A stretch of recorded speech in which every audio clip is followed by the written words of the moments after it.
Yeah, hit him up with this first thing. All right, so I'm all right. It says I'm live, so I'm gonna jump over here to my dashboard to see if we are all good. And it looks like we happen to be living on YouTube now. Cool, cool, cool. All right, yeah, subscribe, guys. That's the way to do it. Looks like we are live. Thank you very much. Hey, everybody, what's up? Omar here with the Team Watchers Talk, coming at you guys from West Coast, British Columbia, Canada. Final day of Humanity Unplugged, and who is feeling like this? I am feeling like that. I'm not even walking. I'm like floating, like that guy in the background there. I'm like that guy just floating away, and the head is just shining with light and is so huge right now. My headphones can hardly fit on my head, and I feel so enlightened and aware.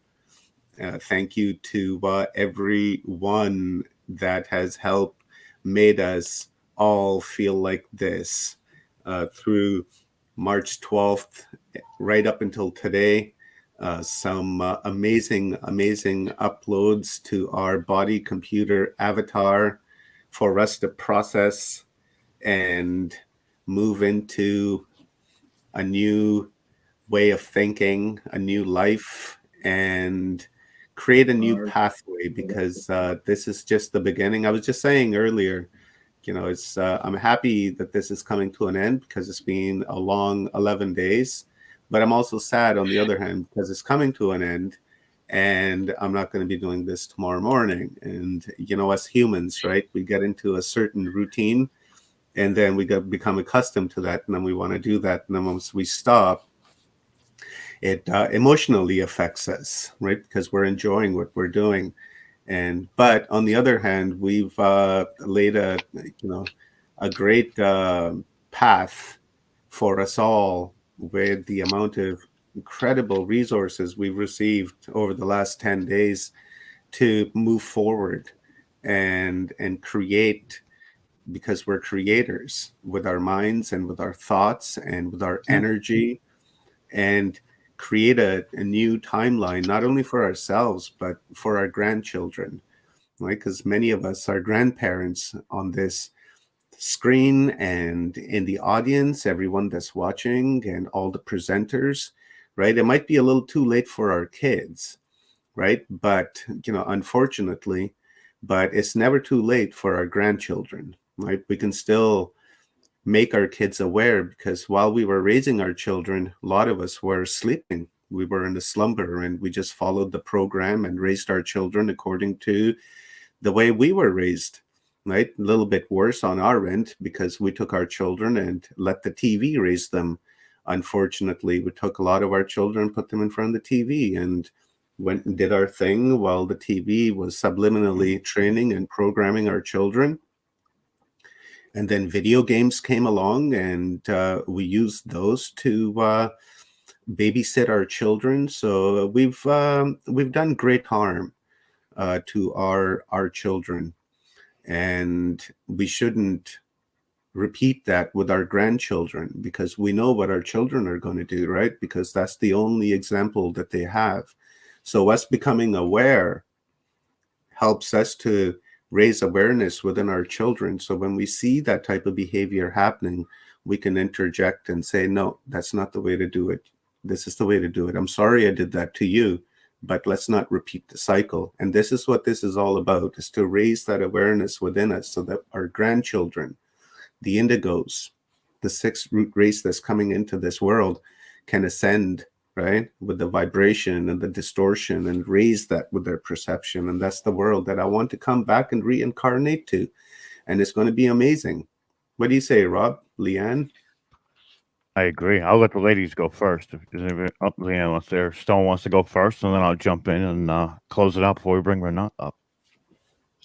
G'day everybody. I just got knocked off the net, so I'm not sure what everybody was just saying, but welcome to the the last but the first day of a new wave.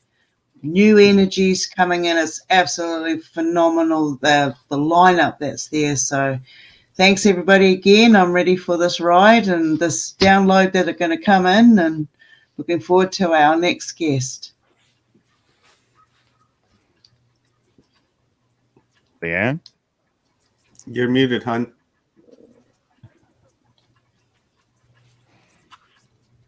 No, not yet. It's an Archon attack. There you go.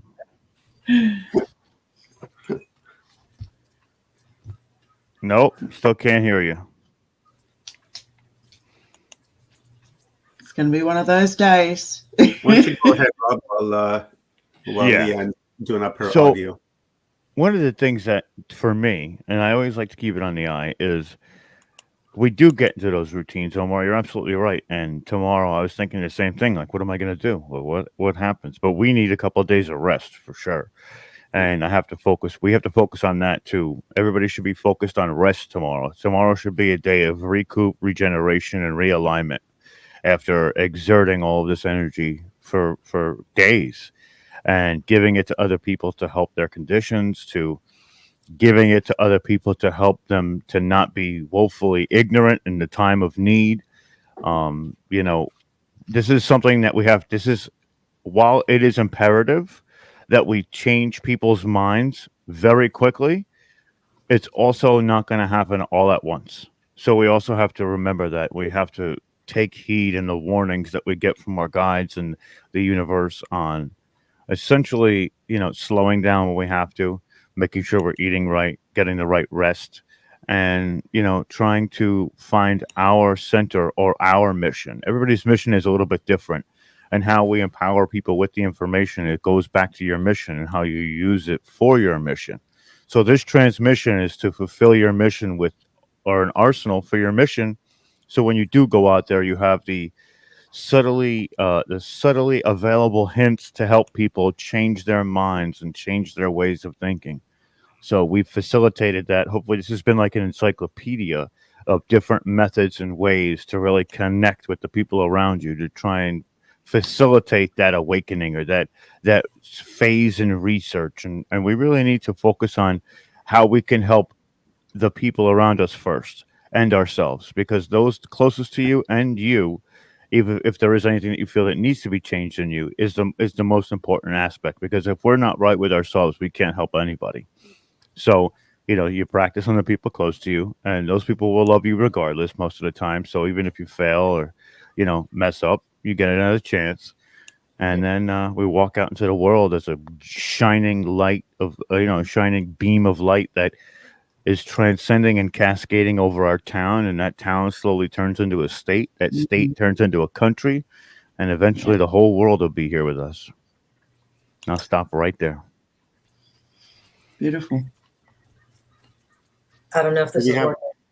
Yeah, we can hear you.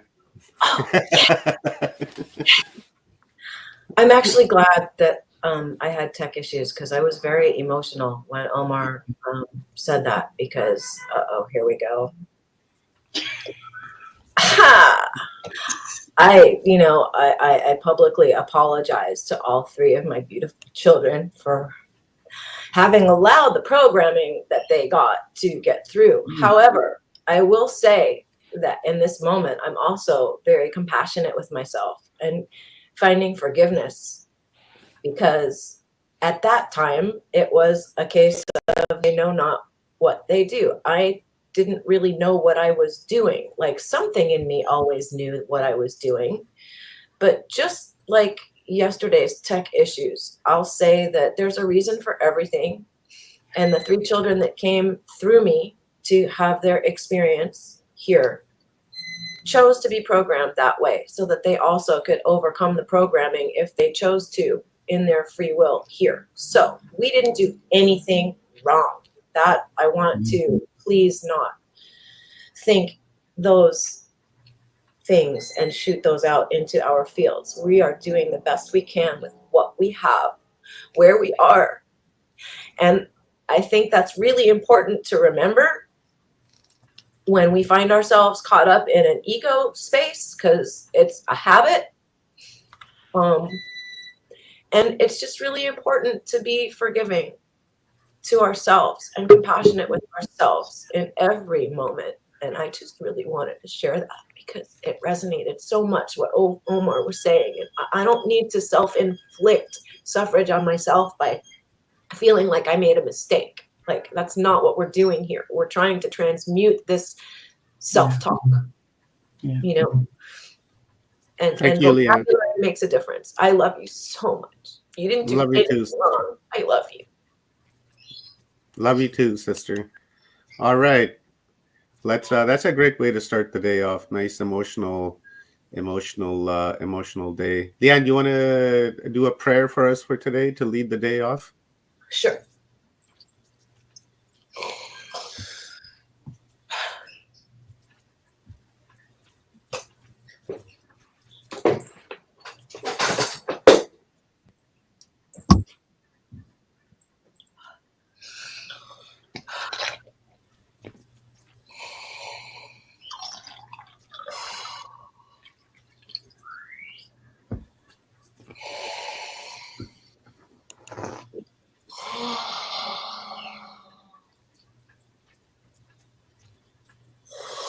Shanyara kurtiate akakush. Huarani akini ujane agaye na ura. Te arena kushta ko ore ania.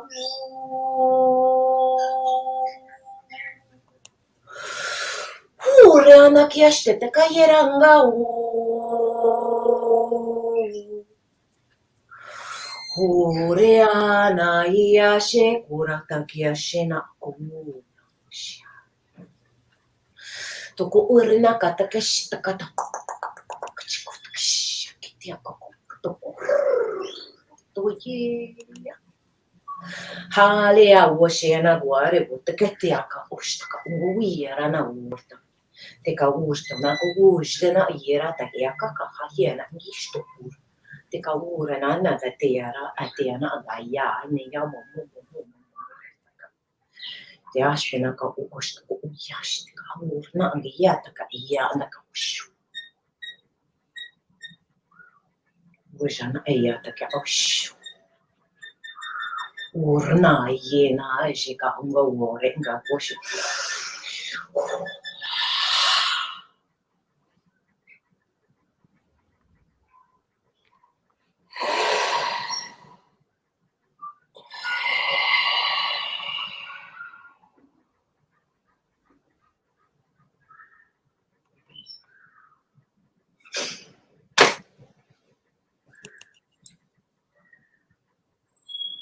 And so be it. Thank you, Leanne. Thank you, ladies. Let's bring our first guest of the day. This is going to be a gooder one, guys. As I was saying earlier, I don't think we were live at that time, but I'll do it now. This is an amazing lady. I met her last year, about last year, 2 years ago, about a year and a half, something like that. And I came across her through a friend of mine, and I resonated with what Renata was doing. And if you guys haven't seen, I would suggest to go back in my video archives and look up videos with Renata. There's two of them, the Animal Whisperer and the Horse Whisperer. Now, this story is amazing because it's based around a horse, beautiful horse called Tessa, a beautiful soul called Tessa that communicates not only locally but non-locally as well. And she's just an amazing being, and has started something and has left a legacy. So with that being said, I'm going to bring Renata on. Like Renata is based out of Austria, and she has a farm where she has all these animals. And she does, healing work with people who are sick, people who are not sick, anyone that wants to come and, get horse therapy, donkey therapy, animal therapy. It's just amazing what Renata is doing in Austria, and really laying the path forward into that non-pharmaceutical thinking and that non-pharmaceutical healing and medicine as well, because it's really what it is. We're using, the energy of our friends, our animal kingdom, and they're stepping forward and healing, right? You guys have to see this. You can audibly say something, but once you actually see the pictures and see videos of these horses, like right in the face of people and smelling and all around them, you can almost see that energy being transferred, that healing happening. And that's what we need for this new timeline that we're going into, is people like Renata, right? Who are attuned, who are open, and who can understand. That's the key word there, who can understand what the animal kingdom is trying to communicate. Like I've tried, God knows I've tried so many times with my cats, and sometimes I feel like I can understand them, but it's a weird understanding, but nothing to the level that Renata is at. So Renata, thank you very much for being here at Humanity Unplugged and giving us an upload in something that is greatly needed, because we can all communicate with our pets and our animals, and all of them have the ability to heal us. Cats, dogs, mice, snakes, birds, you name it, they all have it, right? So I appreciate you coming on and giving us this awareness and this upload, and truly understanding the timeline that we're going into, and how the animal kingdom is going to be there to assist us and help us to remember who and what we are, and the connection that we have to them, in order for us to be fully integrated back with nature. Because people forget that we are nature, that we are part of nature, and that somehow, some way along the line, we've lost connection to that nature. And then now we look at nature as an object, and then we see ourselves as something more superior, and we can use nature at will, as however we want, including, everything that is on this planet. And you understand on how to communicate and what they want. If they want beer, you give them beer. If they want juice, you give them juice. If it's really amazing, and I appreciate you coming here today. Yeah, thank you very much for having me on your show. I very much appreciate it. I'm looking forward to sharing my experiences. As you said, I was introduced into this energy realm of the horses about 3 years ago. And that's now the main work I'm doing. And today I would like to talk about the herd, and how not only one animal is communicating, but how we can benefit from the whole herd. And the herd itself, again, is connected to all herds and to all horses all around the globe. So it's not that realm which they create, it's so huge that you can get so much energy, because the connection amongst them all over the world is so strong. Amazing. Amazing. Yeah. I'm so looking forward to hearing it. Here, I'll make you full screen, Renata, and I'll be here in the background. Do you want questions as they come in, or do you want me to wait with the questions to the end of your presentation? As you like. I have no fixed program, so I can go with the flow. Okay, cool. We'll do that. So I'll be here in the Sorry, background. I do not have pictures this time. My second screen didn't work, so anyone who wants to look at pictures from the horses when they work on people, they can go on my Facebook profile and have a look at it there. So there are many pictures. I'll be sharing all those links in the comments, guys. And do you want me to maybe screen your website, and so people can see your website? Yeah. Okay, I'll put that into operation. So I'll be here in the background, and then I'll let you go, Renata. Thank you very much. Okay, thank you. Yeah, so as I just said, I was introduced into this energetic work with the horses 3 years ago. but I have been working with the horses almost all my life. So I got my first horse when I was 19, and I started riding. I started when I was a teenager. And but during the last 3 years, what happened? I was riding all my life and thinking, okay, that's the thing. What you do with horses, you ride them. But during the last 3 years, mainly, another so huge space opened up for me, and that's now what I'm doing. I am working with people, and they come to me, and I work in the whole herd, and people get healed through the energy of the horses. And it's not only one horse who is doing that, but it's the whole group. And I would like to start with explaining how a herd is functioning. So horses only survived evolution because of the herd. So living in a herd is most important for a horse. Otherwise, they would have died already. They wouldn't exist anymore. And a herd is only as strong and as lively as the weakest animal. So what they try within the herd is that the horses which belong to a herd, to one group, are all healthy and in good shape. And they constantly watch each other, and not only with the senses, the normal senses, but they check their energy fields.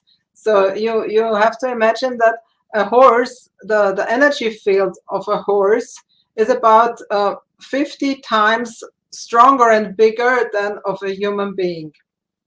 And they do not have barriers like people have, like humans have. So we always run around with our walls up and try to disconnect from everyone, so that we are safe, and we all hide behind our walls.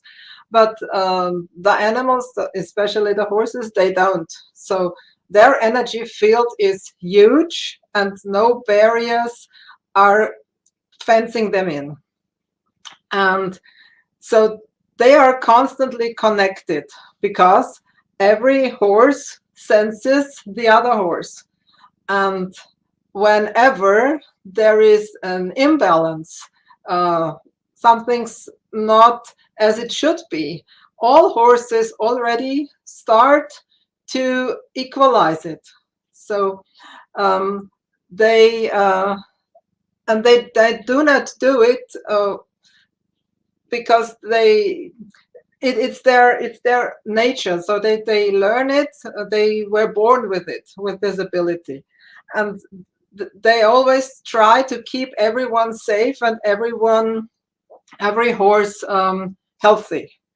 And when people enter the herd, they also sense the energy field of the person, and they just do the same as they do with the other horses. So they also try to equalize. They take away where there is too much energy, they give where there's too little, and if there is a block, they open up the block so that energy is going through again. And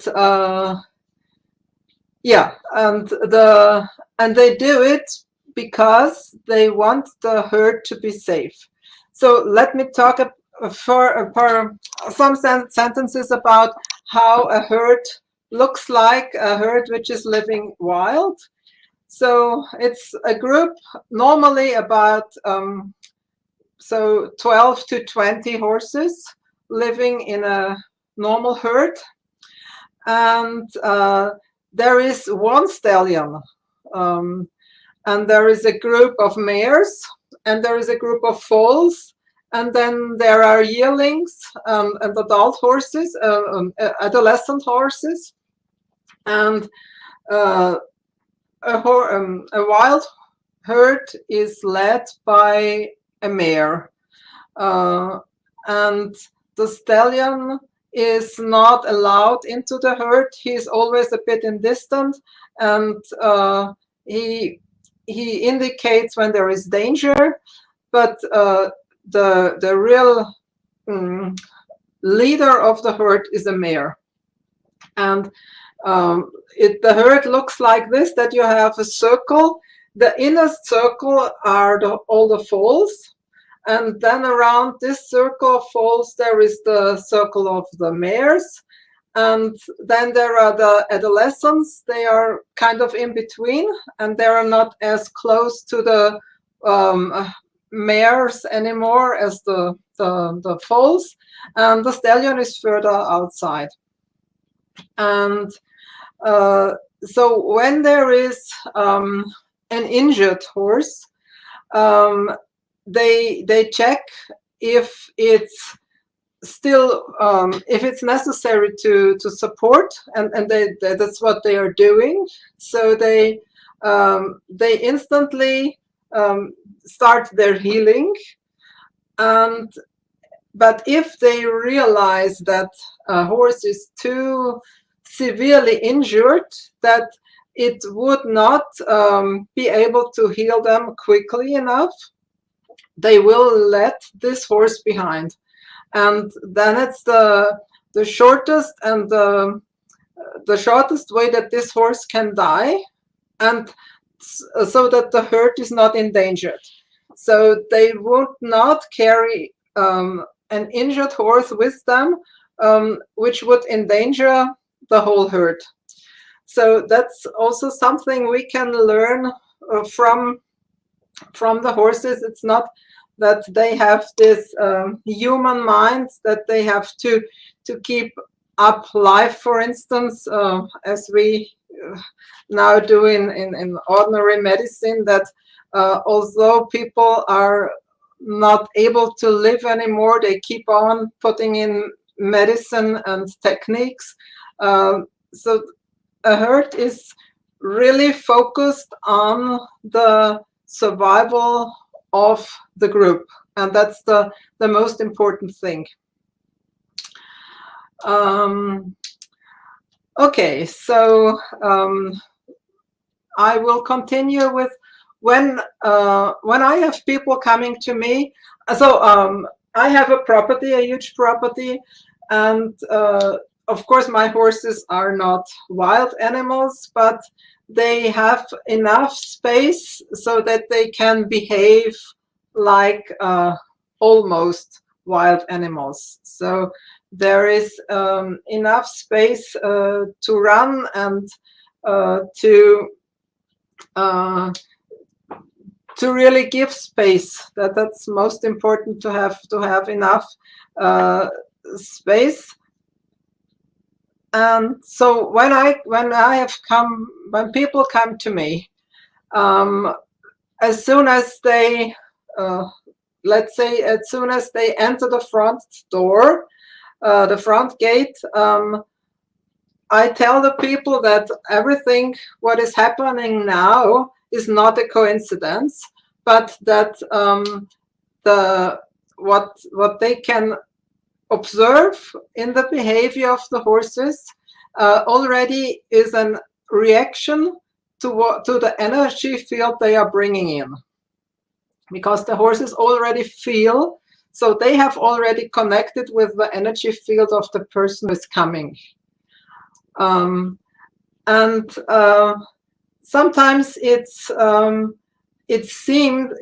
seems as if they are not aware, because the person who is coming doesn't realize any reaction, but already that is a message. And then we go into the field, and I would like to bring some examples now I have had during the last couple of years, which were really, yeah, amazing for me. So I will start. Yeah, I start with a recent experience I had. So what I also put on, so I have my massage tables in the field, and the person is laying down, and then the horses start to come towards the table. Not always. Sometimes they keep in distance, but the other day,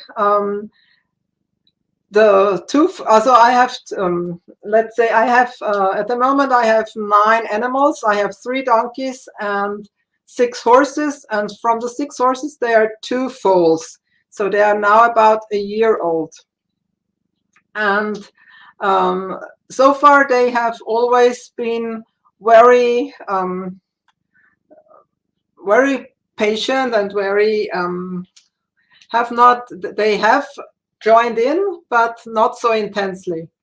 And about a week ago, I had a client, and the foals came all very quickly, and they started nibbling on the person and almost biting them. And I was really busy trying to keep the horses, the foals off the table so that no one is afraid. So the person is not afraid laying on the table, but so I really felt as if I have to protect her. And so I asked, what is it? What do you perceive? So I asked the person on the table, what do you perceive? Why are they doing that? And she said, well, I have no idea. That had nothing to do with me. And I said, that definitely has to do with you.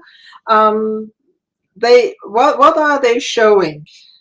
So, and I always ask the client first before I bring in messages. I want that people also, if they have not communicated with animals before, when they are laying on the table in the herd, it's very easy to communicate with them. So I always ask first if they have any idea what this might be or why the horses behave like that. And so I waited a bit, and then she said, I think I can't hold my boundaries, and I have neighbors who are always, I can't, they are loud and they are noisy and they are disturbing me, and they so she brought up her topic and she knew what this was about. And so when in the beginning I had the feeling I have to hold back and kind of protect her from the foals, and while she was talking and finding out herself what this is about, the horses started to relax more and more. So then I didn't have the feeling that I have to interfere anymore. So I just let them do. And the more she got aware of what they are showing her, then she started to think about, okay, what will I do against that? And as soon as she had an idea what to do, the energy shifted and they stopped doing it. And that's so amazing in this work, because as soon as there is another thought, the energy of the thought brings up what the yeah, that's one of the foals, right? That's ready. So a thought changes, and instantly the horse's behavior change. So that's why you can never lie to a horse, because they feel it as soon as you say something, they are aware of it. Not even say, but it's just, you have to think it. And so she got strong. She got, she built up her boundaries towards others. And so the horses stopped biting her. There is another reason why horses bite. And that's when the person on the table is not in the body. So if someone gets out of the body or isn't in the body when they arrive, the horses want to bring the people back into their body. Why do they do that? A horse which is not in the body or is not present is again a danger for the whole herd. And when Tessa, we already spoke about her in the beginning, during her last couple of weeks when she was living before she died, she often was absent-minded. So she was already kind of she was in the other universe already. And then she was always moving, and she also collapsed often. But when other horses were aware that she started like moving and like this, they started to go towards her and nippled her. And so kind of come back, wake up. And that's what they also do with clients. When the person is not in the body, they also bite, or they try to tap onto the table, kind of really like a wake-up call. And that's also it's amazing to watch that. And I have another story about setting boundaries. I also once had a client, and she as soon as she came and she lay down on the table, and this time it was only one horse, or our mule, not the horse, a mule. We have a pony mule, so she's as big as a about only 1 meter, and she was totally interested in this lady, and but she was really not friendly. Yeah, she also tried to bite and to even throw the table. And I said, okay, what is it? What is it that who is that?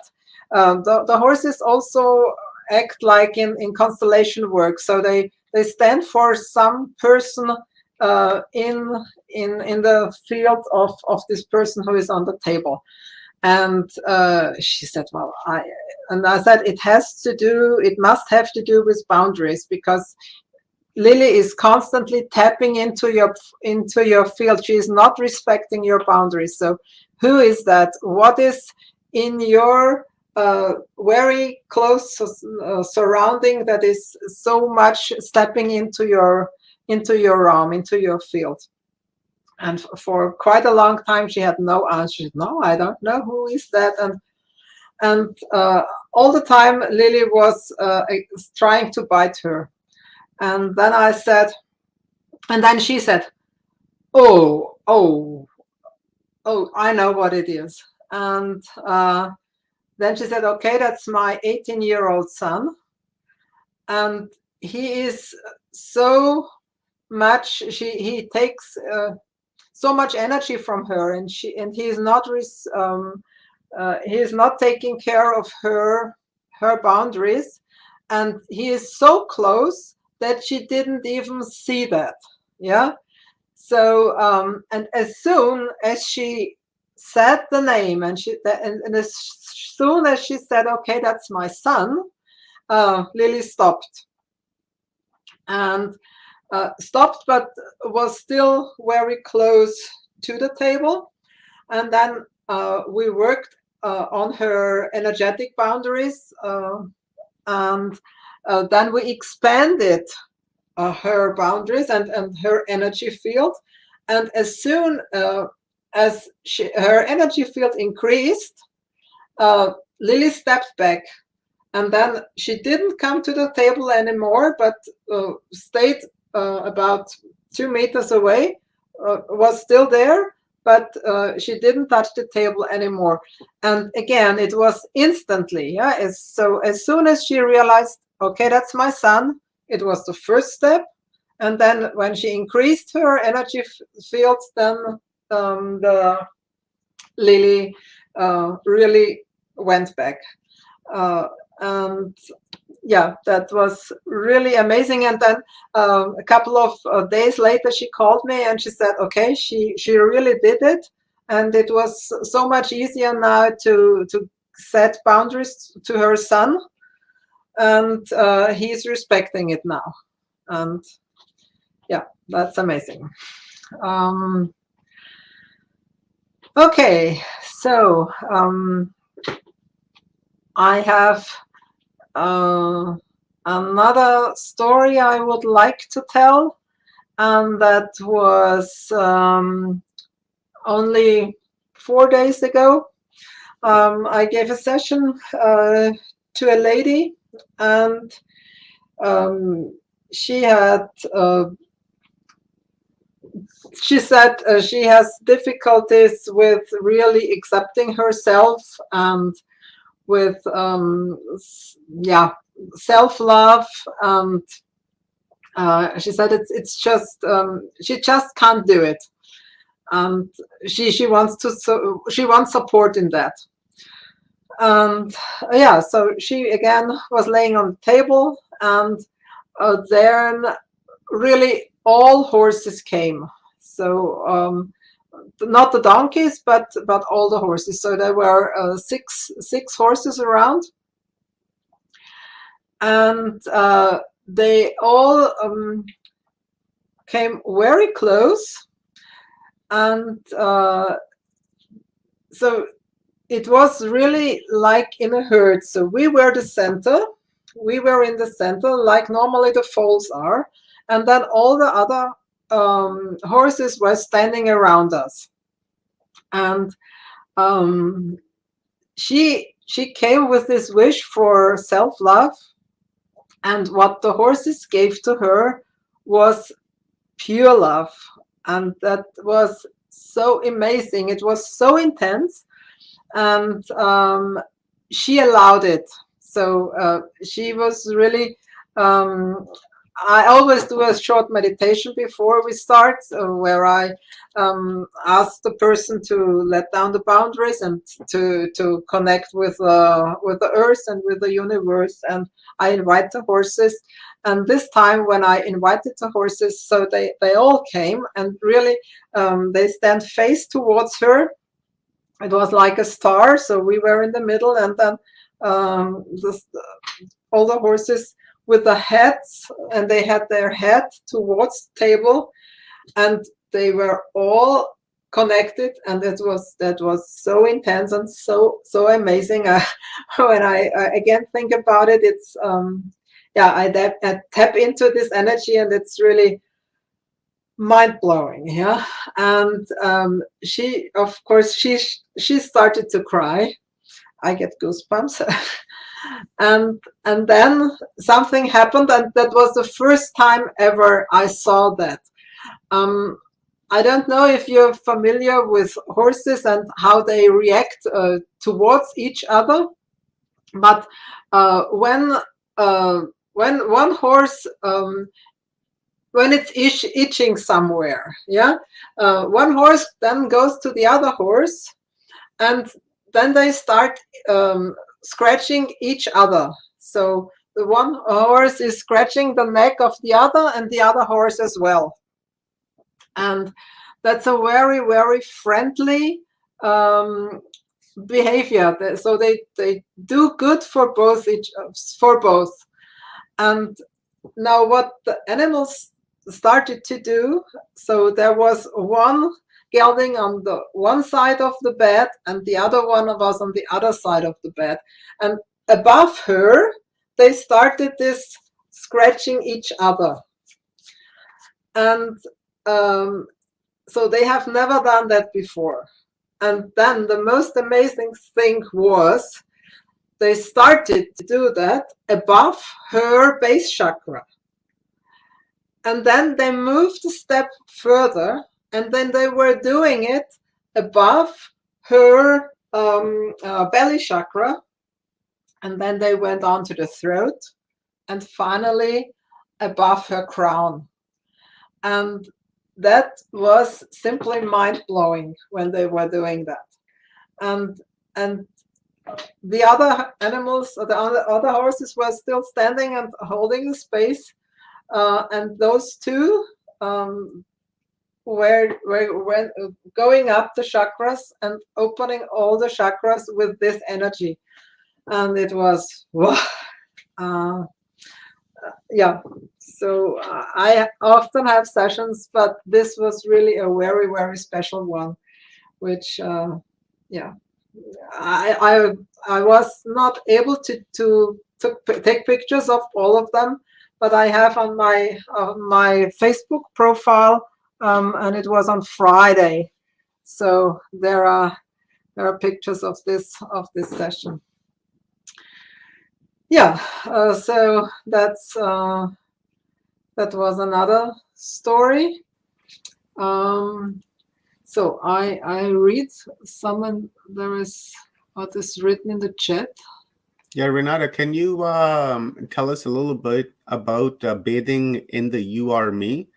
That sounds like really, really interesting and something I think we should raise a little awareness about. Yeah, that's what I just was describing, the last. So then I have people coming to me and they lay on a massage table. And as I said before, the horses, they equalize the energy field of the people. And for people, it's when they stand, they have, the mind is much more, and the ego is much more present. But as soon as you lay down, it's easier for people to let go of ego and to let go of mind. And it's also easier to open up your barriers. And why is that, Renata? Like, if you're laying down, you can let go of ego, but if you're standing, you're hanging on to it, you know, like a life jacket. I think it has to do with normally when we sleep, we lay, and the body is used to let go of the mind when it's laying down. It's it definitely is easier, and I have often I have a small meditation I do with people also when they come for coaching, and it's you imagine the like a wall around you, and you let the wall disappear, and it disappears into the ground. And when the people are standing, it's far more difficult to let this wall go down as it is when people are laying down. And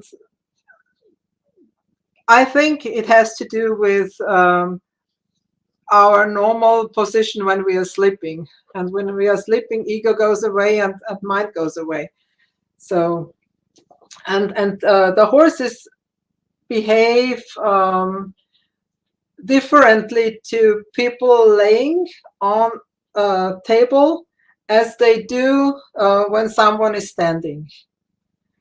It's, I do not have another explanation for that, but I have experienced it a lot of times already. So could it be that when the human is standing, it appears to be more aggressive while it's standing, and when it's laying on its back, it can be, viewed as not dangerous because it's laying down, and instead on its feet, it can, attack you, shoot you, stab you, kind of deal. Have that genetic memory of the abuse from the past. Maybe, but the energy they perceive will pretty much be the same, either if the person is standing or if it's laying. But perhaps it has to do with that as well. That's quite fascinating, though, isn't it? It is. Yeah. Absolutely, yeah. And the other day, it was also on Friday, there were a couple of people in my place. What happened was there were two people who seemed to be quite overworked and quite nervous and stressed. And so we worked on the people, and suddenly the one of the foals, the picture you gave into, he just lay down. So there was one table, then there was this horse laying down, and then there was another table. And it was so clear and obvious for both of them. They both said, oh, I need more rest. And the other one was, okay, yeah, that's the best picture. I need to stop doing so much. Yeah, so it's this has another impact on you, as when another person says to you, okay, you're doing too much, you should do less. If you see a horse laying down and showing you that you're too busy and that you're too stressed and that you should take care of yourself more, that has so much impact. So I'm pretty sure that they will do it now. Do you think that the horses and the donkeys and other animals, just your farm animals, chickens, roosters kind of deal, do you think that they can see the ancestral karmic energy or remember the karmic energy? Because we know, like chickens, for instance, they're severely abused, right? We kill billions of them across the planet, and I would assume that would have some sort of an effect on the genetic memory. And I'm wondering, if horses and stuff have the same thing, because of the, we've used them in wars over the, centuries, and, and I wonder if that's kind of somehow imprinted onto them, and if they can remember. Yeah, they do. And there definitely is a memory in the whole species of the horses, and they also bring up healing on different levels, on different areas. I can give an example. I had a grandfather, and he was born in 1890, and he died in 1942. Oh, wow. My grandfather was born in 1899. Okay. And he was in my mind for a couple of weeks already. And I looked in the documents I have, and I had some pictures, and so this is the only relative I have who had connection to horses. And I know that he was going to market and bringing food and vegetable, and he was delivering it with the horses in Vienna. And I don't know anything much more about him, but I have this picture, and that he has connection to the horses. And so this weekend I did a constellation work, and so we were about 12 people, and I said, okay, that's my grandfather, and is there a story about it, and what does he want to tell me? And then what we found out was that he was a soldier in both world wars, and he had killed, and he was very brutal. And when he was working with the horses, he was very brutal to them. And he wanted to apologize, and he wanted to tell me and to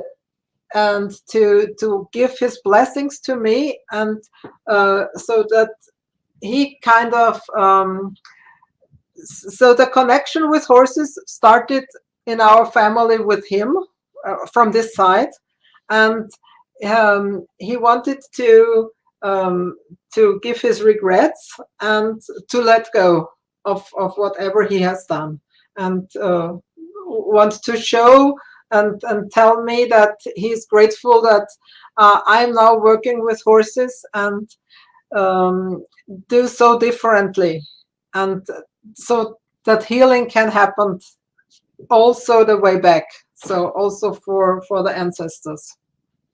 And that was that's very cool, and that's something that we've heard again and again in this conference from many different speakers who have said the very same thing, that when you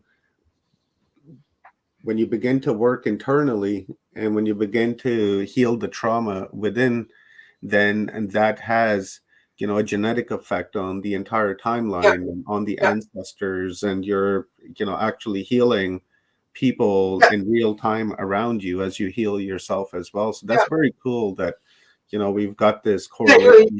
You heal backwards, and you also heal for the future, so it goes in both directions.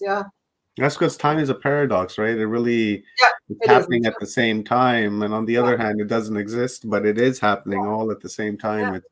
It's quite incredible. Through your observation over the years, have you noticed that if the healing powers of the animal kingdom increases while there is a winter solstice or an equinox happening, like on that particular moment when the energy is so high? I don't know that. I haven't observed that on a special day, but in all, I realize that it is definitely increasing. So it's I don't know if I am aware more, or if it's because many people are aware of more, or if it's really like that. But to me, it feels as if this healing energy from the animal kingdom is definitely increasing. That's quite amazing. That's how is it increasing? That's what I'm trying to figure out in my head as you were saying that. It's how does that ability within them, because I would assume that the animal kingdom is vibrating at relatively the same distortion as the earth is, right? So I wonder, the earth is leveling up as well, so it's is it a flux state, do you know, where it increases and decreases, kind of like the yin and the yang, and there's that balance there, and they it is apply it up when and they down, need it? but it's going like this, so it's going upwards, but in waves. That's me. amazing, because as we see, the vibration of the earth is increasing as well, and it seems that they're keeping pace with that and then moving forward. That's amazing. It really is. And then the other day, we went into the forest and went for a walk with the horses, and then one time something happened, and the foals panicked and they ran away, and then they came back again. And when we went there, then the other day, about a week later, I got the picture that the horses experience everything at the same time. So that there was the memory of last time, and a future one, and another future situation, and it was all in one. So this was so I know that time is not linear, but in our human mind, we are so used to there is the begin and there is the end. But it seems as if in the animals, everything is really at the same time. So, and I got a picture from one of the horses that there were really all the scenes we had from this place where we were, all at the same time. That's that was so the first time I really, for me, realized that for horses, yeah, they are much more in this, that the time is not linear. It's just not as our mind tells us. Is it the same for donkeys?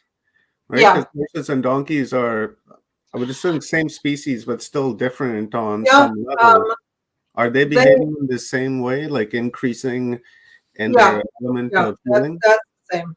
Yeah, absolutely. When the horses are all around one table, the donkeys do not come because they have a different herd structure. So they are not.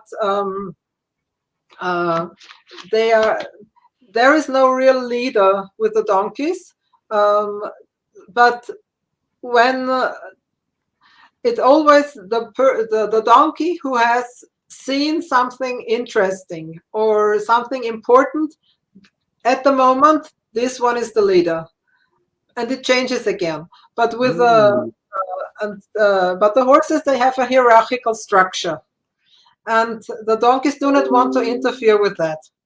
So whenever there are the horses on one place all together, then the donkeys do not come that close.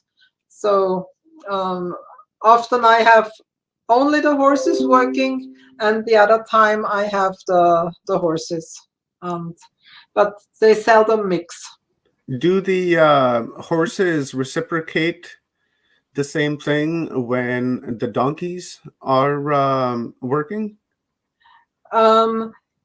It's, to me, it feels that it depends on the energy structure of the person who is coming. So if the donkeys are coming, the donkeys, they do have another energy. It's difficult to explain what's different. I would say they are even calmer than the horses. They can be very intense, but it's a bit slower perhaps. And sometimes I have people who are afraid of horses. They are bigger, and they are much more confident with the donkeys. There is hardly any person who is afraid of a donkey, but there are many people who are afraid of horses. I'm wondering if the healing, structure, or I'm not really quite even sure how to word this, but the healing power or the application of healing, if it changes from species to species of horses, like you would have Clydesdales or Mustangs, or you know what I'm saying? Like there's different species of them, and does their ability or application change according to their species, or do they just share like that one herd consciousness, that one herd mind? So I do not think that the species, well, what do I think? I have different species in and breeds in my herds, so it's a very mixed herd. And to me, it does not depend on the what kind of horse it is, but about the own life story. If a horse was abused, if a horse had a mare had foals, if everything went okay with the foals, or if a horse was beaten by a man, so that what their own experience was, that very much has an influence on the energy and on their healing. So as I said, the horses, they choose if they come to the table. And now when for instance, I have a person here who has issues with a mother, or with her own children, or with getting pregnant, or whatsoever, I always have one of my mares coming. It's the one with the tinker, the white and black one, because she had 2 falls, and with one fall she almost died. She and her foal were very close to starving. So she has her own story, and then when she feels the vibration of something has to do with motherhood or so on, then she comes. And one of the donkeys, for instance, she always comes when it's about sadness. Yeah, when huge sadness comes up, then she's there, and she's kind of absorbing this sadness. So that also has to do with her own story. So she lived, I think, for 10 years. She has no companion, and she was on her own at a not too huge place, and she there was not much. She was alone, and she was sad. And whenever the topic of sadness comes up, she's here, and she stands next to the person. So it's not so much if it's an Arabic horse, or if it's a pinto, or a paint, or a quarter horse, but it's about the own story. That makes sense. That really does, because I heard thinking, I suppose you would be sharing the same consciousness. That would be like humans. You can be, white, or you can be black, yellow, red. It really doesn't matter, because we're sharing that same form of consciousness within the field of the stream of consciousness. Let's hit this question up, Renata, from Denise. And I'm kind of wondering too, as to like what takes place. I know there's like this energetic healing that's happening, and from what I've learned, a lot of disease and afflictions are really root based in energy. So when the horses heal people, are the horses taking on their afflictions, or are they just like swiping it aside and just getting that? They are. So when people come to me, they come for an hour, or when we do a class during weekend, we have the people here for 2 days. But the horses are always connected to the earth and to universe and to everything around. So they heal it, and it goes away. They do not take it as we do. What we do, we people, we also try to heal the others, but then we lock it in, and then we have it. We take it within our boundaries and keep it. Horses do not do that. But what they do, and that's it doesn't infect them, or it doesn't harm them when they work on people who come and have a session. But of course, they mirror the owner. So as also horses, the dogs do, when you have a horse and you own a horse, and this horse gets a special disease or injury, this very, very often has to do with the owner. So you can tell. I had a person, a lady, and her horse was living with mine, and the horse didn't cough, but whenever the owner came, the horse started coughing, and there were different other examples that this is very. Horses do take energies, but because they try to heal, and it is relevant only for when you're really the owner. Yeah. Mm-hmm. And it really infects the horse on long terms, but not Oh, when I someone see. is coming for a session. Yeah, I see. Okay, I get it. Let's hit up this final question. We got our next guest in the house, and we got a few Yeah. minutes left. This is from Rockers, Los Angeles. Is asking, is the healing caliber of a wild horse stronger than that of a horse trained into domestication?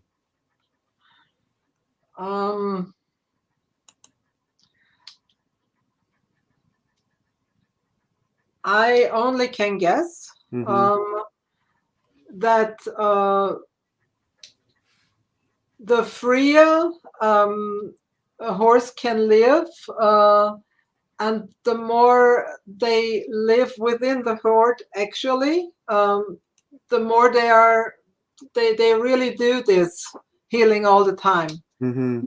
When they are when they have their own problems, like when they are locked in a box, like in normal riding stables, and they can't move, they are so much stressed for themselves that they probably first look to heal themselves and not the others. So that when they do not have the possibility to live in a herd. Mm-hmm. I see. Okay, I get it.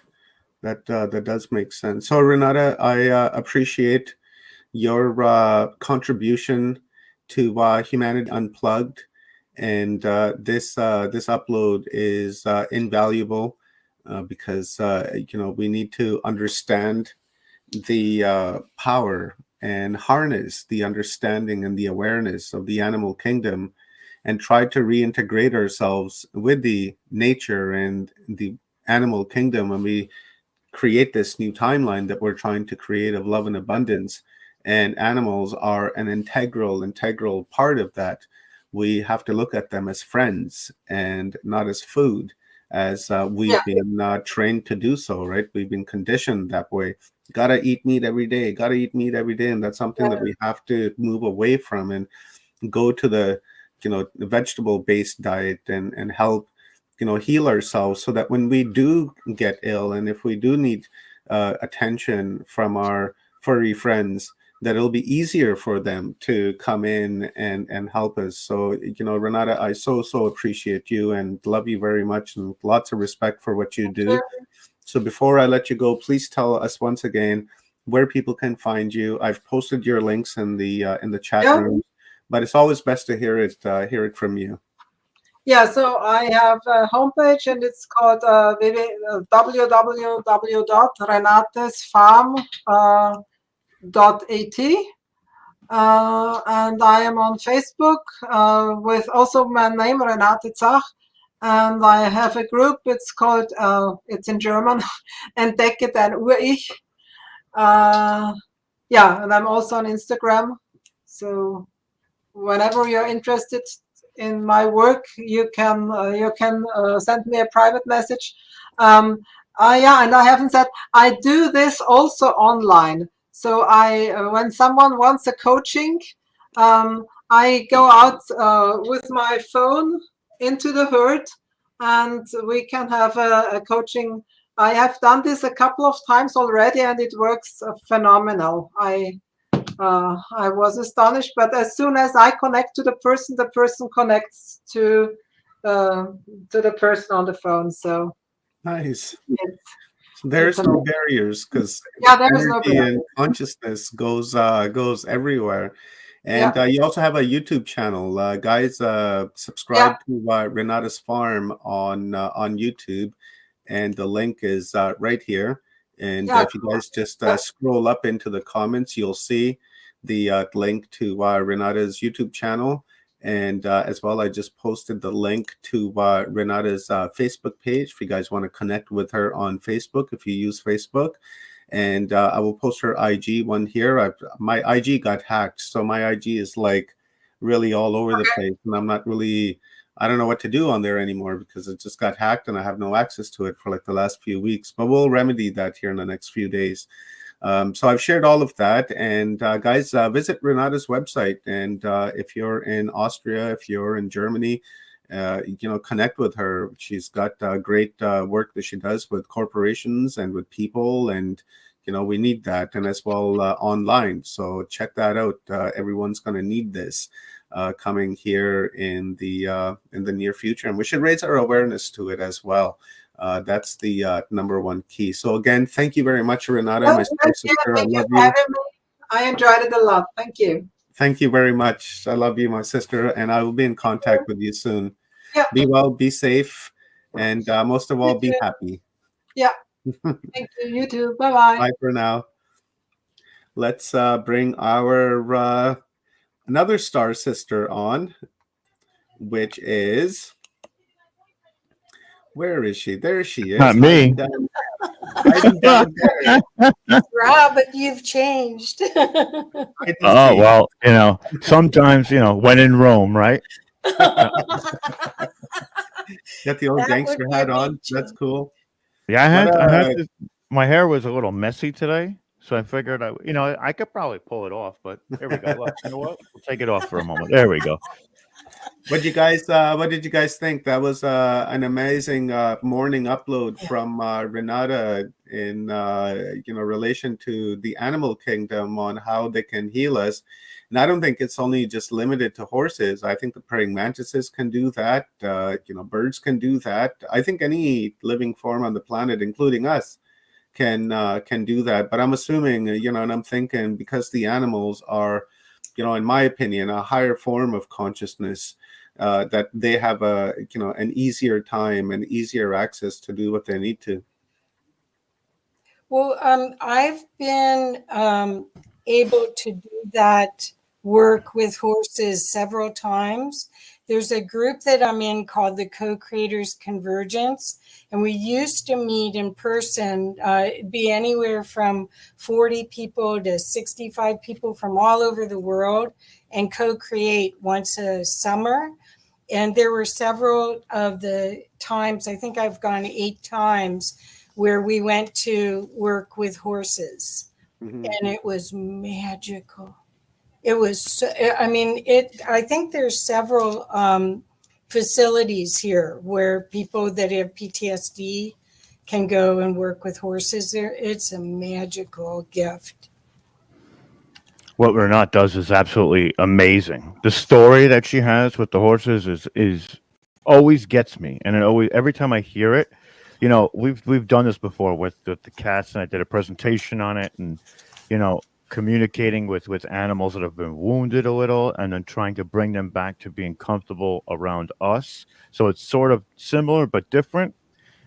But every time I hear this story, it inspires me to do it too, because I do feel like that they have this connection with the mother that's just so impactful that we have to get back to and actually instill that connection on us as well. I think we need to bring that connection back between us and Gaia and Mother Earth, and just like the indigenous peoples had. And that's another reason why I do my indigenous studies, is because I want to know that culture. I want to learn that culture, and I want to make that culture my own, to be able to connect on that level. So that's fantastic. I think all of the animals, all of Earth is changing and upgrading and ascending. And so that'll be the interesting part of how Renata's work upgrades with all these changes in the earth and all these changes in humanity. I think you're going to see a change for all the cats and dogs and all the animals. She's definitely on the cutting edge of that, for sure. Yeah. For sure. Yeah. And I agree with not eating them. So. Oops, Rob, are you frozen? Uh-oh, he's frozen. Hi, Rob. I can't hear you. Yeah, he's been having some problems with his internet. Oh no! This entire conference, actually, poor guy just keeps getting booted. Just doesn't have the strong signal. So, with that being said, Kathy, let's start your upload with our next guest. Okay. Well, I am so excited. Omar offered me this spot to do an open mic and talk about myself. And I thought about it and I thought, nope, I'd much rather introduce you to one of my teachers and guides and facilitators in my personal growth, whose name is David Maria. And I'm going to read his bio real quick, and then I'm going to bring him on so you can meet him. David Maria is the living embodiment of the Eden template transmission, a natural-born mystic and seer, a multi-dimensional facilitator, intuitive coach, and the creator of the Eden template and the freedom from the known. He works with a multi-dimensional team within the monad I Am Presence, whose transmission accelerates the process of the Eden template activation.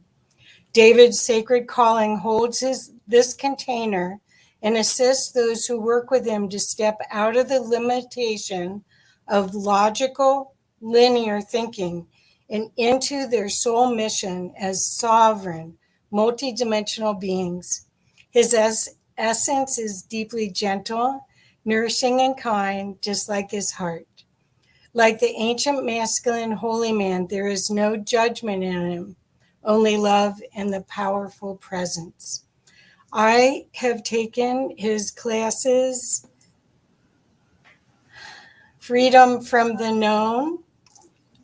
I don't think I've ever taken a class twice before, but I've taken Freedom from the Known with David twice, and I probably will take it again. So welcome, David. Welcome to Humanity Unplugged. Hi, Kathy. How are you? I'm good. How are you? I'm just wonderful today. It's a pleasure to be here with you and with all of the guests that are watching. Thank you for having me. Well, the main reason, well, first of all, this is the second time I've talked to you since December or before you went to Kenya. So that's, I'm just being honest that I was so excited to get another chance. But the other part of this is that David just went through a huge initiation. I'm calling it huge because I don't know what else to call it. But let's back up, huh? I call it huge myself. Well, so David, for the people that don't know you, and I really want to make a connection to the people that find this work their next step in their connection to their soul embodiment. That's what I would say it's doing for me. I created a little PowerPoint. Is it okay? I thought it would help you explain what you just had happen. Is that okay? It's totally fine. You know it is. Okay. So I'm going to add it to stream here. And oops, I guess your URL went on 2 lines. So this is David's course. And do you want to talk a little bit about the diamond or anything about this before? I basically just put this together to show where you were and a little bit about your journey. But do you want to start with this slide? I'll come back to this if that's okay with you, Kathy. Okay. So the place that David just was in, where he just had another initiation, was in Mount Kenya. And on the left is a picture of it from afar. And then on the right is where it is in Kenya, is right here.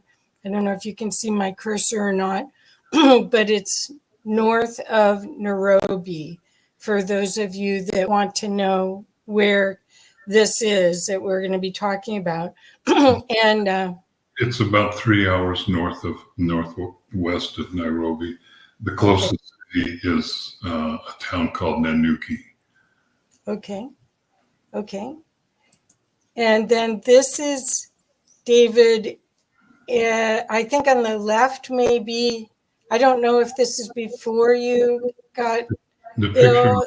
The picture on the left is when we were visiting the meadow that is the picture on the right, just to make sure that it was an appropriate location for the initiation. The picture on the right is after the initiation. The gentleman on the right, or the seer on the right, is Samuel Kamitha, who is literally my brother now. And the person on the left is named Kamau. He is the chairman of the Katuyu Society, their cultural historical museum that they're working towards getting funding to be able to produce. Okay. They're both seers and both incredibly beautiful human beings. So, and then that's just a repeat of the same slide. So I'll take it out for now and maybe bring it back in.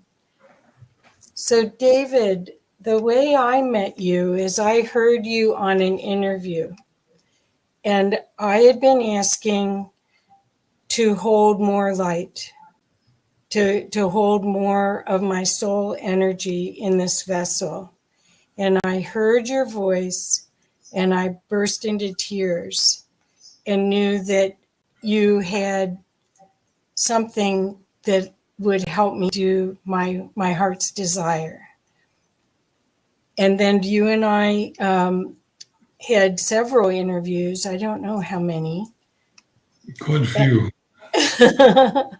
And then I ended up getting to take your course. And I wanted people to know about the course, but also since they may not know you, could you, I know you said when I talked to you yesterday, it's just a story, but it would be a helpful story. My journey is just a story, just like everybody's journey is a story. And what's truly important is what's underneath the story. What's behind it? What are the changes that it brings about within the context of your consciousness? So in 2018, I was called through multiple prophetic dreams to go to Africa. I didn't know where. I had no idea where. And it evolved that I was definitely called, and there were others that were called too. And I wasn't sure how this was going to happen because this was probably less than a week and a half before being able to go. And I didn't have the money for that, and a very expensive last minute ticket. And a very dear friend of mine, David Hall, and his wife called me and said that they had gotten the message that I needed to be in Africa, and they purchased my plane ticket. And one miracle after another, we ended up what is the annual prayer vigil that circumambulates counterclockwise around Mount Kenya. And this is something that has been happening for thousands, if not tens of thousands of years. Not everybody participated in ancient times, but it was always mostly it was the seers. So when we arrived, we were introduced to quote unquote the officials that were putting on the event and the organizers. And one of those people was an obvious presenter just by his appearance. And when I met him, I was very calm on the outside and completely falling apart on the inside because he was the man from my dream that invited me to come.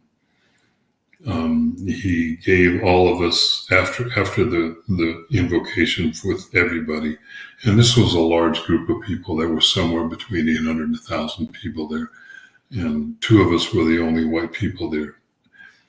And afterwards, he gave all of us a blessing, and when it came time for him to give me the blessing, he heard that still voice that we all love and want to hear on more occasions. He heard that voice say, "No, give him everything," and he did. And it was like being struck by lightning. 4 or 5 times in quick succession, like within seconds.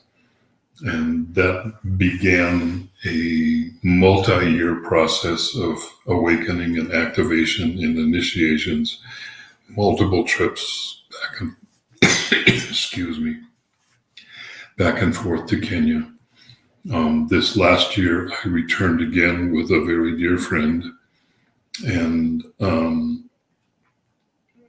was told that this particular one, that I was going to be initiated and inducted as an elder within the Katuyu Seer Society, of which there has only been 12 throughout all of their history. So I have been initiated as the first ever 13th seer within the context of the Seer Society, and most definitely the only white person that's ever been here. But this is not, as they say, this is not my first rodeo at Mount Kenya. This is not my first rodeo with the Katuyu people. I've been incarnated within this society on many, many occasions. Mount Kenya is historically what we refer to as the Garden of Eden. If you look at the forest that is around it, it is pristine. It is a World Heritage Site. You can't go in there without permission. It takes a special permit to go in, and you have to go in with armed rangers. And by armed, I mean they carry machine guns with them. The Kenyan government is understandably very concerned for their tourist industry and don't want to see a tourist go into the forest and be hurt by an animal. So it's the initiation itself was beyond anything that I could have imagined, because it's impossible to imagine things that you have no experience with. But the very essence of it is that all of the veils that remain between me and direct connection with Source or the Creator, whatever word you want to use, it doesn't really matter to me. And those veils were removed. And surprisingly, after the first trip where Samuel gave me gave me everything as a blessing through the head, I returned home and I sat in my living room staring out the window for 3 months, just integrating. It was all I could do. And I had joked with him about this one, saying, is this going to be the same thing that I'm going to go home and have to integrate for 3 months? And he said, no, when you've done enough work with this now that when you have the initiation, that's it. It'll be fully integrated. Well, 2 days later, I contracted COVID, really serious COVID, not one of the milder cases that we've heard of. And I died 9 times in 2 days, and spent the next 16 days in a hospital, of which the first few days I was running a fever, over very high fever, and just came really close to other people's perception, came really close to actually crossing. But I'd already made the decision beforehand that I wasn't leaving. I was just traveling. I was just going places. I was just literally enjoying myself and some of the initial freedom that I had now. And I'm still going through what we know of as long COVID, which is the recovery. I'm doing much better now. I've been back in the States for almost 2 months now, but I'm still not fully recovered. And sometimes I cough, and I'll apologize to the audience in advance if I do. Sometimes my voice just all of a sudden disappears to a whisper because the air stops working. So that's the really quick synoptic version of what that entire journey has been to date. That's why I made the slides, thinking that it would save your voice a little. No, that's okay. Yeah. So I want to explain so that people can understand how powerful this opportunity is to take the Freedom from the Known class or have any sessions with David Maria. I've done a lot of work and for the past 21 years, I've gotten to work with people like David, launching them. So almost all of them, I've taken their courses or I've done sessions with them. And then I had a spiritually transformative experience almost 18 years ago. So I really thought this was going to be a piece of cake. What a joke. Little did you know. Little did I know. So the first class that I had with David in a group, and the group is as magical of people as you could ever wish to be in. They also got the memo and recognized the master to study with. The first one I did, David we talk, he explains things, and then we do a meditation. And after the meditation, all I could do was go out on the back deck of my house in the sun and sit in a chair. I couldn't talk. I didn't drink. I didn't eat. And for 5 hours, it felt like I was defragging a computer. It felt like things were being taken out and moved and reassembled. And what's beautiful about all of this is that was just the beginning. The class continues to astonish you of how much our conditioning has programmed us to not receive everything we can in our vessel. Do you want to add to that, please? The course is presented as a deep dive into consciousness. And in order to go really, really deep into consciousness, you have to be willing to surrender everything. And I don't care what it is. You have to be willing to surrender everything. Your thoughts, your self-identity, your feelings and thoughts about yourself, that's not who you are. That's a total illusion. If you believe you are the thoughts that happen inside your head, then you think that you're this small little human existence in a body. And you're not. You're not. That's just a projection of who you are. So the course is designed to activate you, clear distorted programming or conditioning, activate, clear, and we go deeper and deeper and deeper into consciousness. Eventually, and it's up to each individual as to how deep they will go, but eventually you arrive at the place to where you're connecting directly with Source, and that is a place that there is no thought.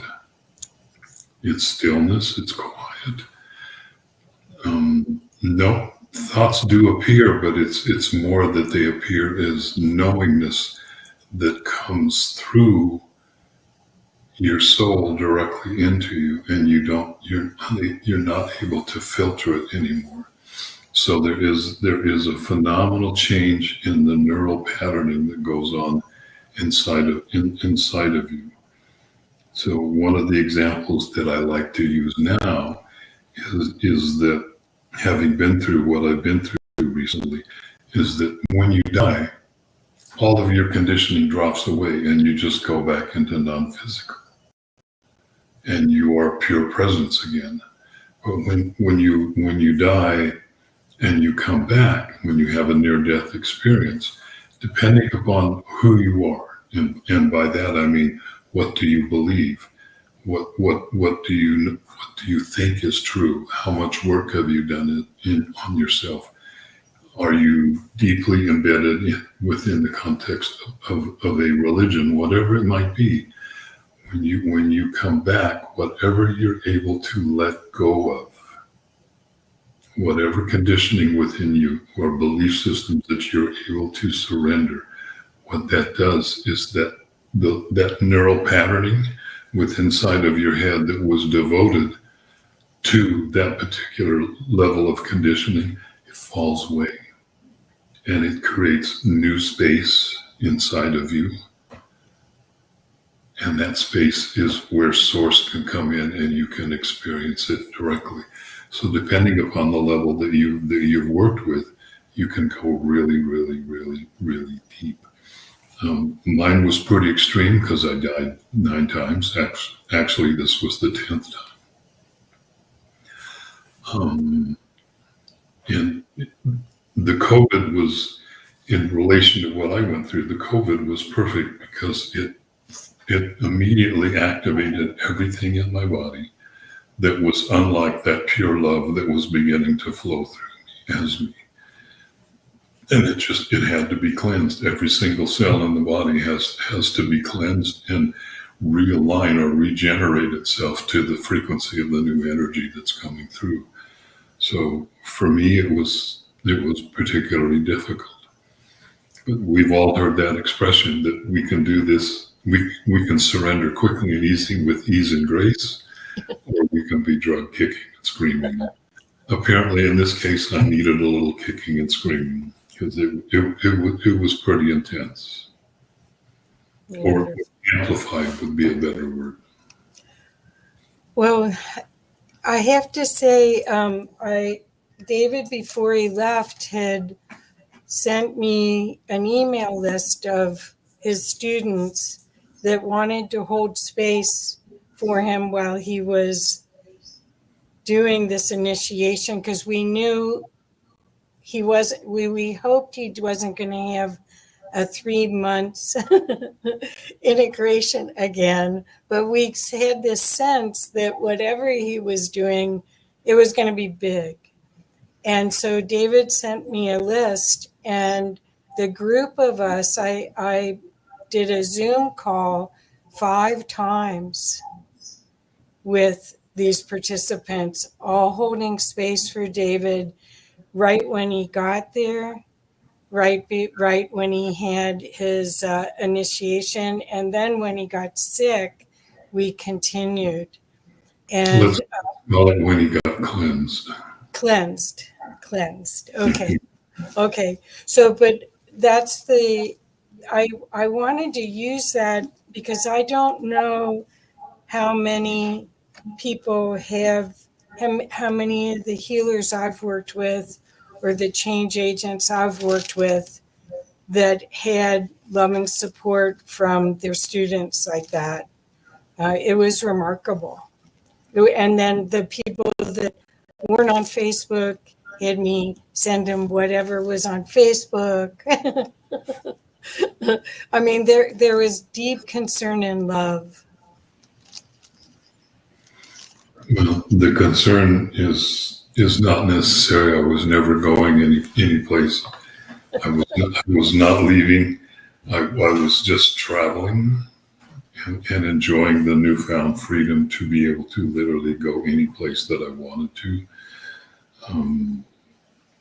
I know that was probably distressing to some people because they didn't know. Yeah. But that's all right. So the bigger message of the initiation that I experienced is that it wasn't just for me, because in that time frame, which was the 1st of January, the initiation took place in the Kenyan forest on January 3rd. But at that time frame, the energies coming in and available to all of us were phenomenal. And there were thousands, if not tens of thousands of people around the planet receiving those same initiatory energies, yes, going through the same changes at the level that they're going through them. There were some really, really big milestones that happened. My friend that joined me in Kenya, they were also invited to come to the initiation. My friend happens to be a woman, and a woman has never. Africa is, like most of the world, a deeply patriarchal country, and a woman has never been allowed to participate in these activations or initiations. They were invited to come, and they also recorded everything. They took a bunch of videos and endless pictures. So there are that person received they didn't receive the same initiation I did, but they most definitely were initiated within the context of this tradition, which is extremely ancient. So to understand the context of what Mount Kenya is in our ancient history, which goes back to Atlantean times and also ancient Egypt, way before the latter occurrence of Egypt with the dynastic Egypt. If you were going to become quote unquote Pharaoh, you had to journey up the Nile and come to Mount Kenya, and you would meet with the seers. You would fast for 40 days in the woods alone or in the forest alone. And then you would be taken inside the mountain. You would be dimensionally shifted, and they would give you a series of herbal compounds. The first one would put your body into a coma. The second one would transform your consciousness. And if you survive, because not everybody did, and on more than one occasion, I didn't in terms of my history. And if you did survive, then they give you a third one, which reanimated or reactivated the physical body. And at that point, then you could return to Egypt, say, for example, and become the Pharaoh. But you had to go through that initiatory process in order to be able to be given the actual power to be able to rule over a country and a society. But it's not just leaders that went through these processes. It's also in any of the Middle Eastern saints that you can think of, from Yeshua to Muhammad to all of the prophets, Abraham, Isaiah, Isaac, etc., etc., etc. They all came here and underwent initiations here. So this is a long-standing, extremely ancient tradition, and it's still available today. The mountain is still as holy and as precious and as wonderful as it has ever been. And the energies there are just phenomenal. And that's where everything that I share with people that come to the classes that I offer, that's where the energy comes from, or comes through, if you will. That's where the first class that I offer in any series or in any course that I offer, which is awakening your original blueprint, your divine blueprint. It's connecting directly to the source energy within inside of yourself and opening that energy up so that it can begin to flow through your body and begin to heal it. And when I say your body, I mean your physical body, all your cells, but also your energy field around you. It begins to transform and regenerate you as it reconnects you to source. And that's the one that got me hooked. You hook yourself, Kathy. I know. Well, I'm so grateful. And I'm just a mirror. Thank you. Well, also the thing that was interesting about your perspective was the fact that we are carrying inside our vessel the fear of passing, of dying multiple times inside our body. And do you want to, will you share a little bit about that? Every time we die unconsciously, and by that I mean every time that we've crossed over without self-realizing who we really are behind all of the masks and everything else, all of the layers of conditioning that we've put over ourselves. When we die unconsciously, the body has an automatic fear response. Doesn't matter how peaceful we are with the process, we could be totally at ease with the fact that it's our time and we're going to leave. The body still has an automatic fear response because we don't fully know who we are yet. And as a consequence, if the body thinks that's it, it's darkness and worm food. So that fear response, if you imagine that you've lived, say, 1,000, 10,000, 100,000, 1,000,000 or more lifetimes, that fear response creates a little tiny smoky thread, and it wraps itself around the connection, source point connection. I call it the Eden Star, at the base of the spine.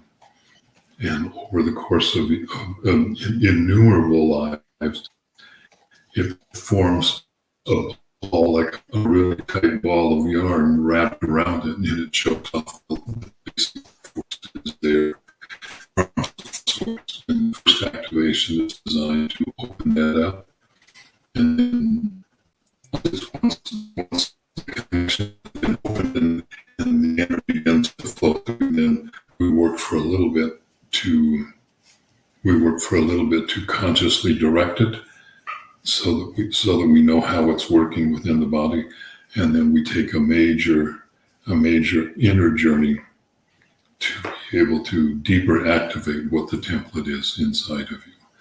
It takes about an hour to be able to walk through it, but then there's always the after time that we all go, where we begin to practice it on a daily basis or weekly basis, or however it is that we do it, in order to be able to continue to fully integrate it into us. The beauty of all of this is it's all recorded. And so I have done two full runs of the class, and I have listened to every one of the recordings multiple times. The depth of the gift of self-actualization, those are clinical. That's clinical. But the opportunity to hold love at this level, I've never seen anything like it. You connect yourself directly to yourself, and you allow yourself, through ease and grace or through kicking and screaming, whatever it is, however you choose to do it. Kicking and screaming is just being in resistance to a natural, organic process that is going to happen anyway. But it connects you directly to Source, and Source now begins to flow through you, but not as something that is separate from you. It flows through you as you. Exactly. You're still here. You're still present. So in essence, what is happening is that as you deepen in your practices, as you deepen in your path, your body begins to purify itself energetically, and the frequency of the vibration of the body begins to rise enough and come into balance, so that your soul can descend into the physical body. In times prior to this, when people became self-realized, most of the time they dropped their body right then and went back into non-physical as masters. But that's not what we're doing now. We're embodying, we're bringing that soul, that master self, that I am presence into us, and it fully integrates within the human body until it completely integrates.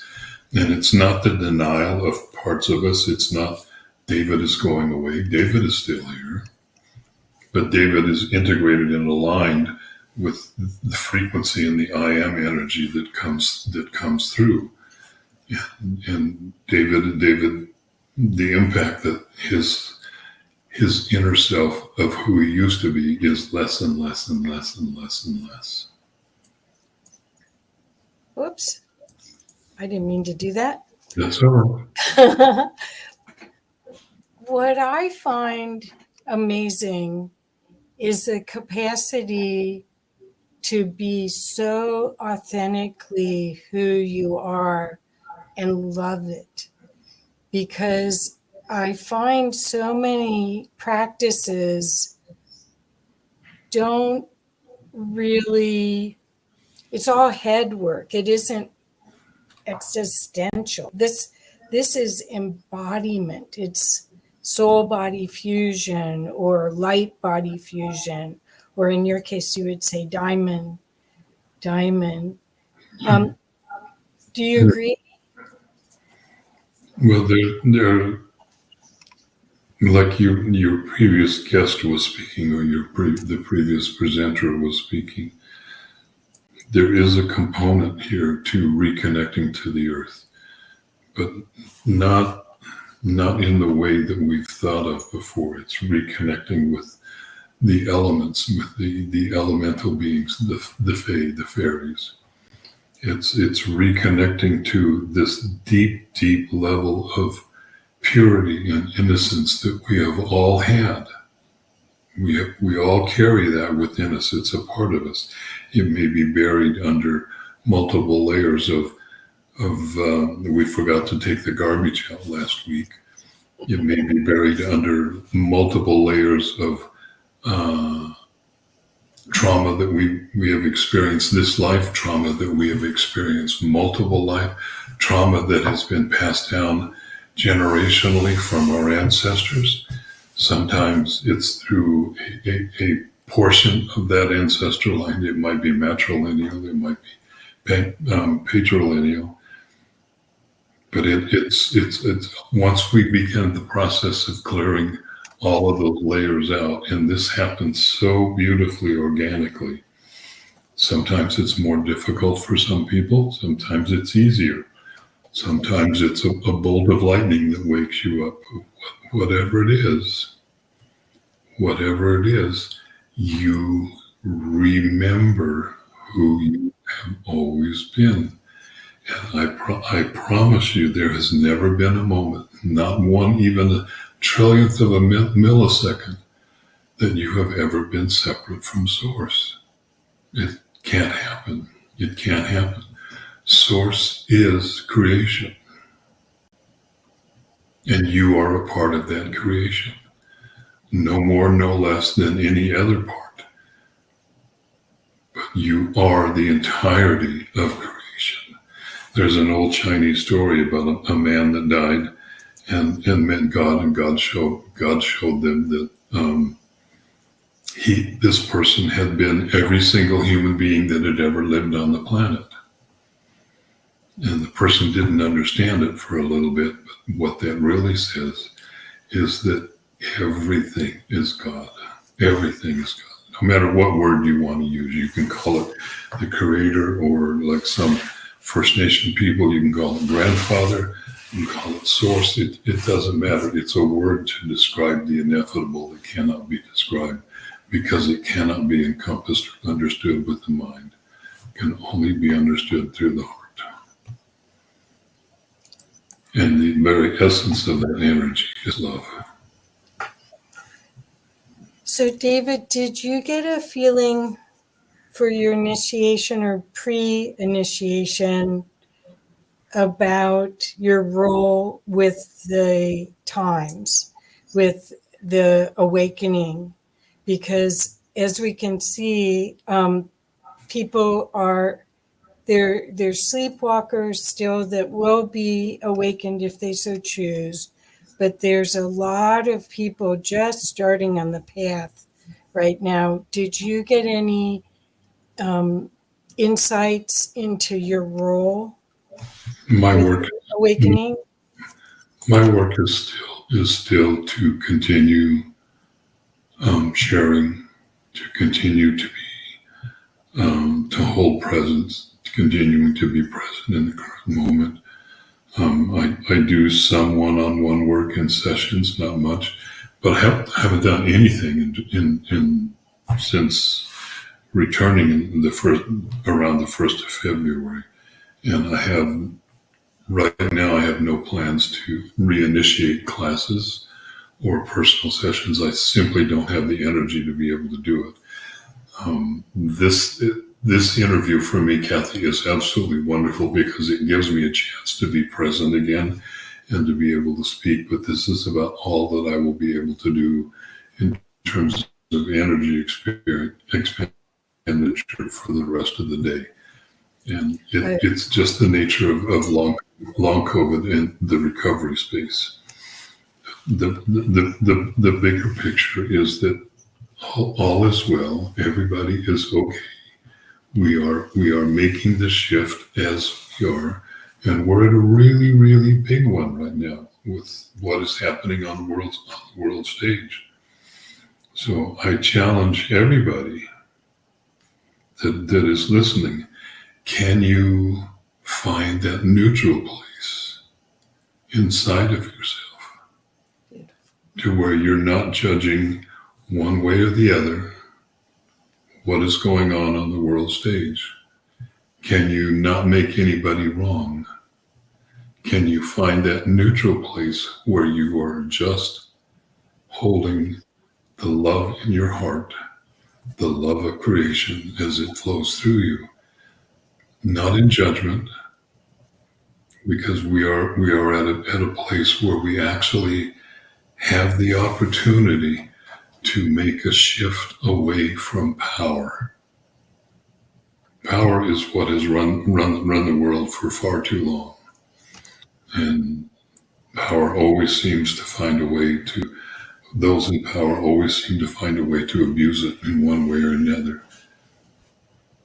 So I challenge you to find that place inside of you where you're not in judgment of any of the players, no matter what their role.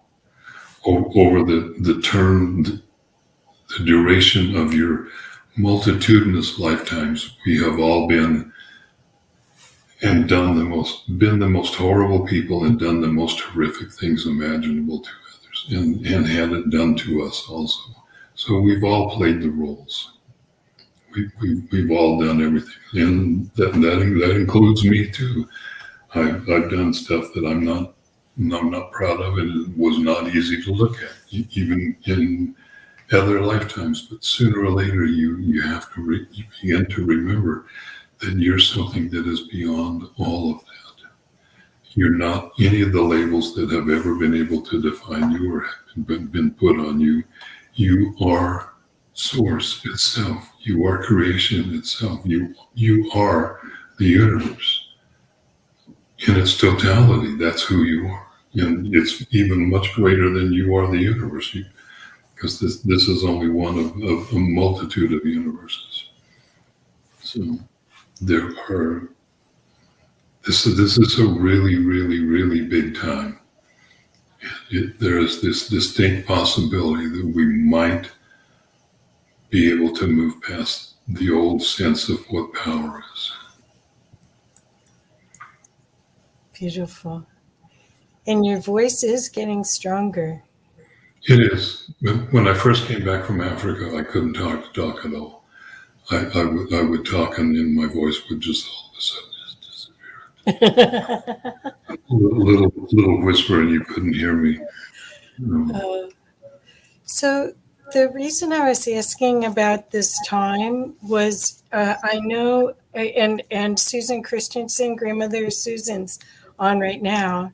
I know that there's prophecies that said that part of the wheel of humanity went to Kenya, to Mount Kenya, and that there's a connection between Mount Kenya and Mount Shasta. Could you speak to that for us?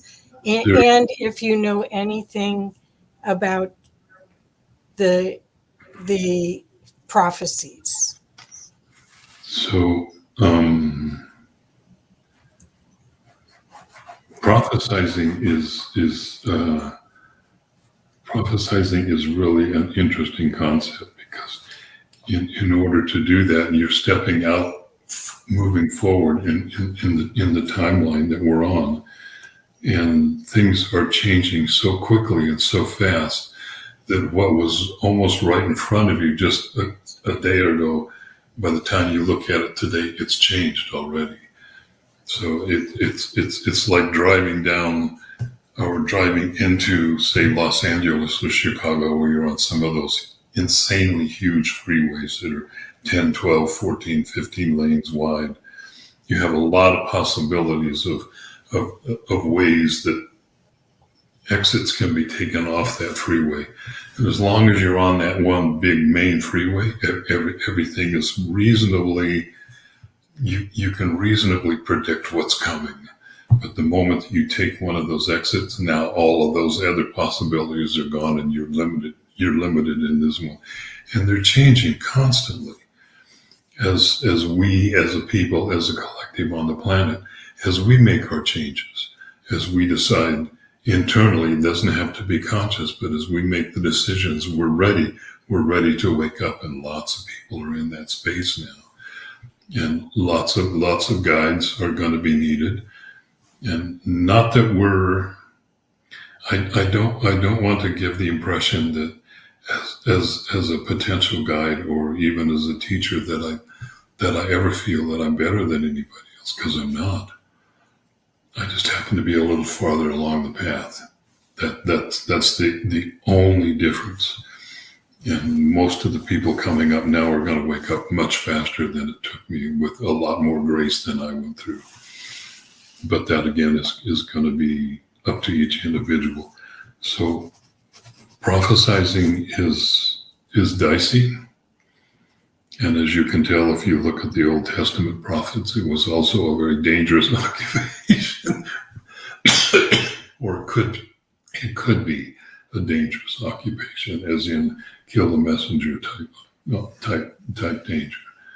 So my work will still continue.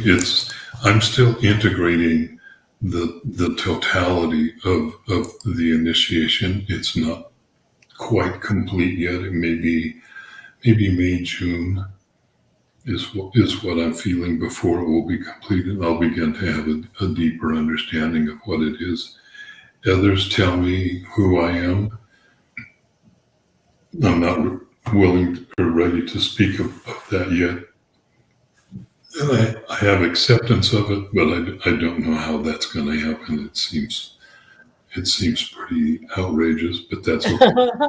You were already outrageous. I don't have to concur with what anybody says about me. Well, are you okay if I share a little bit about the reading I gave you? Oh yeah, you're fine. You're Okay. fine. Okay. As I told you, this is your interview, and my Well, I just want people to understand basic premise is that what a gift you are. My basic premise is that I'm here at your behest. So, okay. And I feel like I'm serving you, so perfect.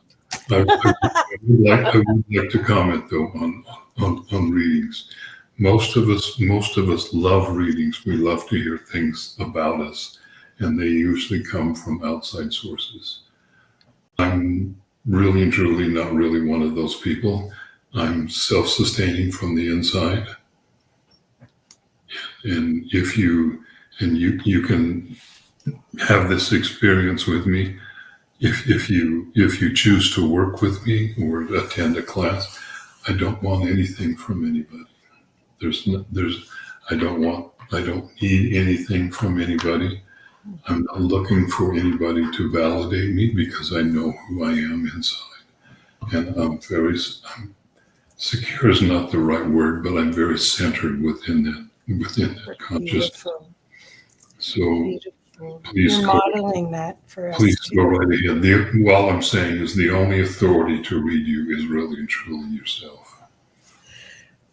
Okay.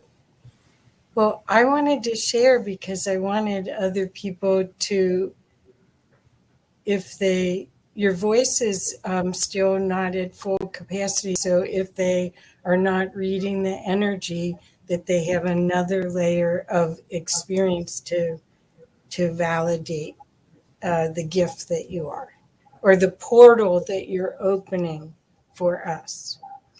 So I do readings. I open up the Akashic records, and I usually see a movie. And with David, I'll just make the story really short. I usually, even with some people that people on this thread may know, very, very well-known healers, I usually see them in a future timeline that their soul would like to experience as part of their karmic lesson. And then I'm given stepping stones to get them there. Well, with David, all I saw way out in the distance was a universe or a galaxy or something huge. And it wasn't human. It was an energy form. And it was pure potential. And I told you that.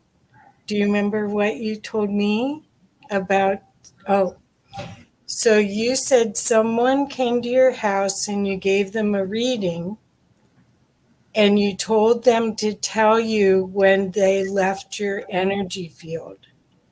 Oh, yeah. While they were driving home, and they never called you because they're still in it. They're probably still in it now. So, And that really and truly, that could be said for everybody. yes, that's Yeah. why I wanted to share you with people. Is this, we all are that. David's further down the rabbit hole or the processes than we are, and he doesn't hold himself up as in any egoic way. When you do a class, he talks about his own evolution right along with the whole class. So this isn't little grasshopper. You don't feel like little grasshopper and there's the master, but the field of potential that he's capable of opening and being a portal to is remarkable opportunity for us to embody love, to embody ourselves. Thank you, Kathy.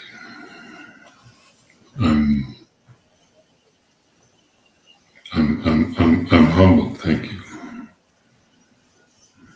It is the truth. So You have to understand that that is not how I experience myself. I'm just me. I experience myself like this all the time. It doesn't seem like it's special. It's normal, and it's only when I interact with other people that there is a shall we say a distinct or palpable transmission that begins to come through for them. From my perspective, I'm just this guy in Mount Shasta.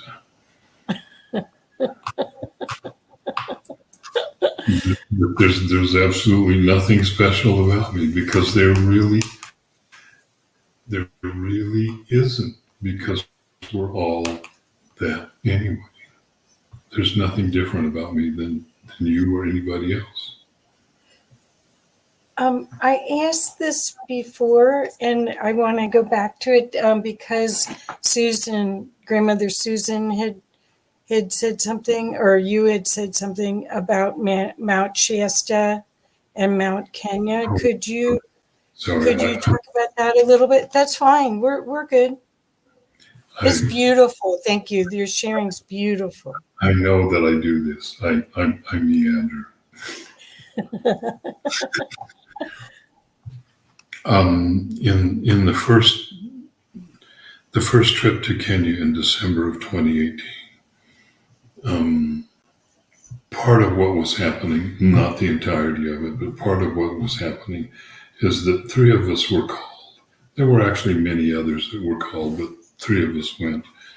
And the Kituyu people have always spoken of a star that is just off dimension from this one that is constantly emitting radiation and light to the earth through the mountain, and that radiation is one of the prime forces driving the evolution of people on the planet. Now, this is their their way of saying it. So our experience, the three of us while we were there, was that the master crystal from Atlantis that was looking to be captured by those that brought about the destruction of Atlantis and attempting to weaponize it so that it could be turned into a weapon. It had the ability, if that had happened, to destroy galaxies. And it was hidden away by the priests and the priestesses, or the priestesses and the masters at the time of Atlantis. It was sealed and dimensionally shifted so that it could not be accessed. And of all of the people that were there that participated in that, because there were numerous ones, they encoded into their DNA the keys to unlock the seals that had been placed around that. So that crystal is the same as the star that the Katuyu people speak of. And the three of us that were there happened to carry those codes in our DNA. And just walking on the earth, they were released, and immediately the star or the crystal came forward into this dimension. And the very first thing that it did was, if you look at the star design or the diamond design around on the header of my website or my logo, you will see that there are rays coming off of it, both striated rays and concentric rays. So my experience was that star began emitting concentric waves of creation. And as it flowed over the land, each wave brought a new level of regeneration and animation to what it was passing over. The first thing that it did was it animated the ancient grid, the energy grid on the planet, not with the energy that was present there, but with the new energy that's coming through.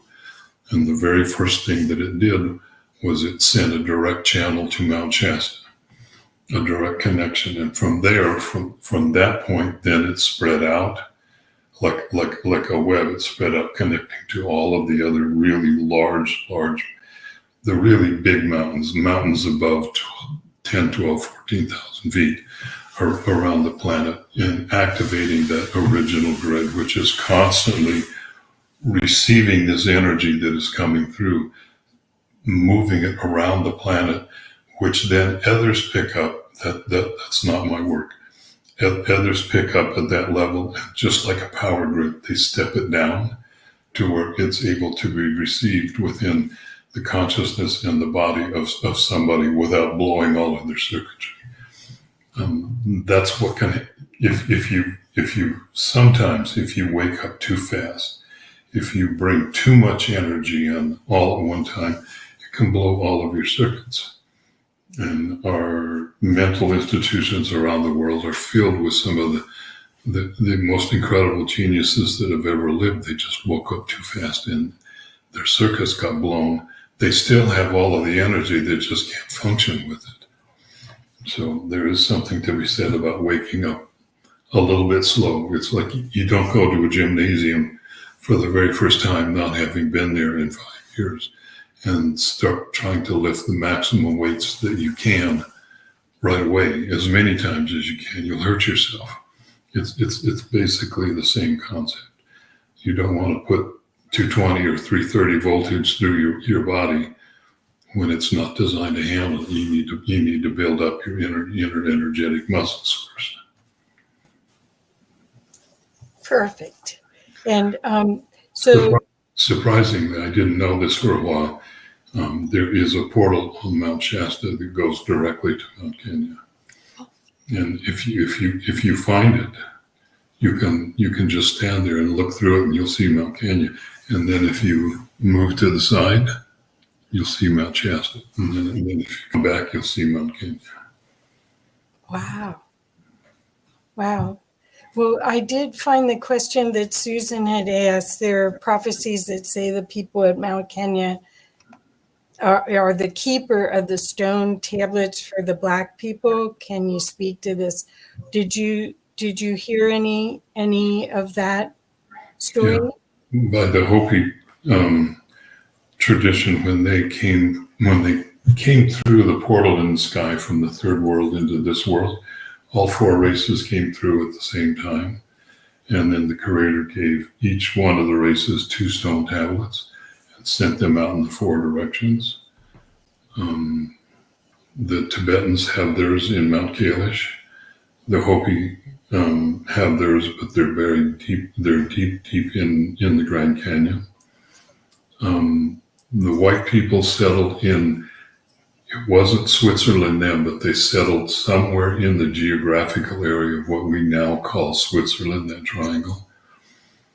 Their tablets, the white people, the Caucasian people didn't make the shift, and for some reason they lost memory of who they are, or at least the core keepers of the tablets.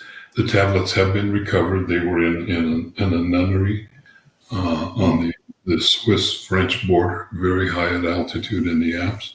And yes, the Kituyu people of northern Kenya, their tablets are still in Mount Kenya.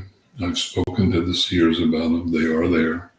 I've asked to see them. I haven't seen them yet, but that's okay. I probably just needed a deeper level of purity to be able to be able to do that one. It's obviously it's not my time, or I would have been shown them.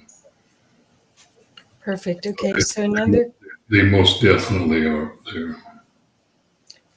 Susan also asked, was Credo Matu? Do you know who that is? I don't. Who is that? I don't know. I wish I could get Susan on and she could ask you direct. I'll introduce you to Susan. She's an amazing being, filmmaker and author from Alaska. I'd love to know her. Yeah, she's delightful. Let's see. And here's Stone Hobbit wrote, thank you, David, for remembering and sharing your calmness. Stone, it's not my calmness.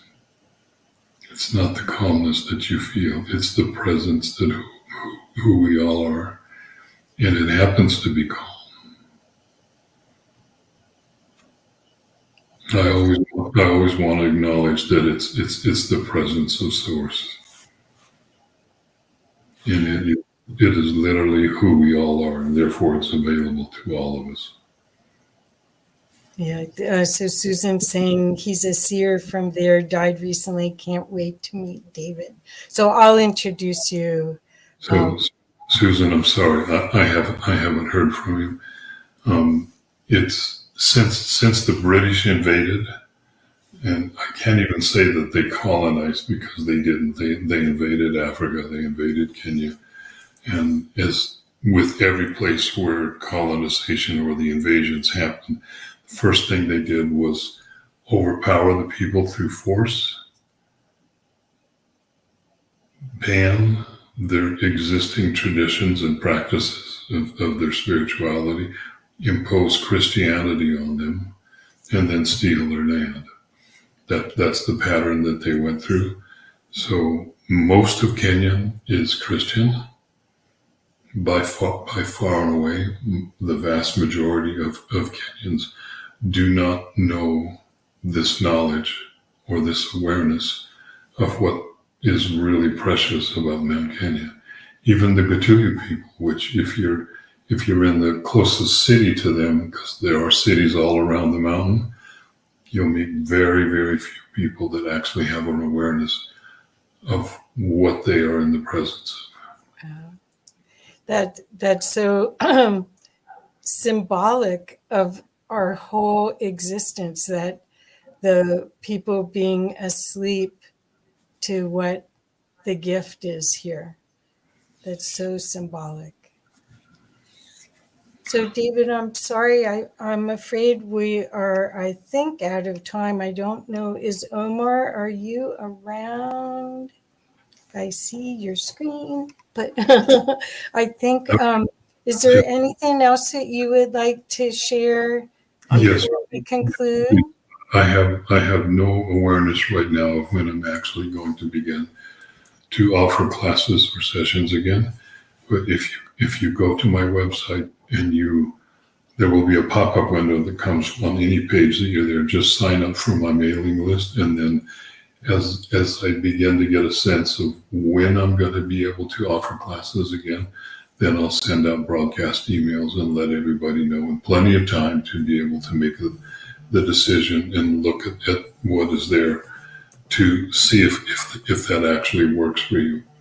If you want to look more about what the current classes that I offer are, if you go to my website and click on the classes link, not the events link, but the classes, there is a description of each one that I have been offering.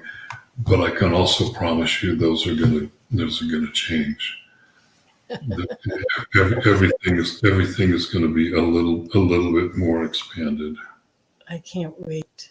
I can't wait to see what's going to happen next. Put your seatbelts on, everyone. Keep your hands and feet inside the ride at all times. And if an oxygen mask comes down, put yours on first. Well, thank you so much, David. Thank you. I know that you probably have to sleep the rest of the day after this, but I so appreciate. I'm okay. I just won't be doing another one of these today. Yeah, no kidding. Yeah. Kathy, Well, thank you so much. And thank you, Omar, for telling me yesterday that I had the mic right now, and it all working out perfectly, that you were free. And thank you so much. So again, David's website is in the chat. But if you need to picture it, it's the Eden template. Here we go again. The EdenTemplate.com. I'm sorry it went on 2 lines just there, but I wanted people to know, because there you'll get an idea of what this amazing opportunity is to be more of who you are. Thank you, David. Thank you for having me, Kathy, and thank you to everybody that is here watching and that will watch the rebroadcast. It's a distinct pleasure just to be here and to be able to share presence with you. Thank you. I'm extremely grateful. Thank you. Me too. Stone, do you want to come on? If Omar isn't going to come on, why don't you come on real quick and see if there's anything real quick. There we go. Hi, Stone of it. Good day to you, David. That was beautiful. Thank you. I love the light, the energy that I feel is coming from you. So I've gone through my own discovery journey of that, and it's about, for me, it was finding that inner peace, that inner acceptance, knowing my inner self, and it has just taken away so many other levels of stuff that was never mine in the first place. I let it go, and I just feel like I have wings. I just feel like I'm just out there now. I'm absorbing everything, the communication with all different forms of consciousness out there. It's beautiful. I love it. Thank you for what you said. Thank you, Stone. It's a pleasure to be here. And you're right, Kathy, my voice is, it's starting to disappear. Yeah. So, okay. So, David, I'm going to remove you from this stream. Thank you so much. I love you dearly. Thank you, dear. Bye-bye. Okay. So, Stone, I think it's you and me and the... I'm here. Oh, you're there. Good. Yay. Yeah. I've been here this whole time. Oh, I'm sorry. Well, I was texting you. Oh. Like, come back.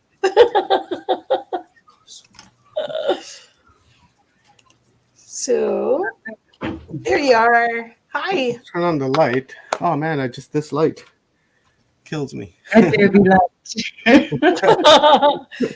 Okay, well, I think it's Leanne's turn. No? I believe we have Leanne coming on at 11:20 for 10 minutes. So that's 11:30. That time's gone by. Let's introduce Sherry, and then maybe before we watch the film, we will do a stretch. Okay. Well, I need just a break for 1 second in between. I was hoping to have Leanne. Okay, I'll be right back. Yeah. Okay. Well, how did you find that, Omar? That was amazing. I'm really,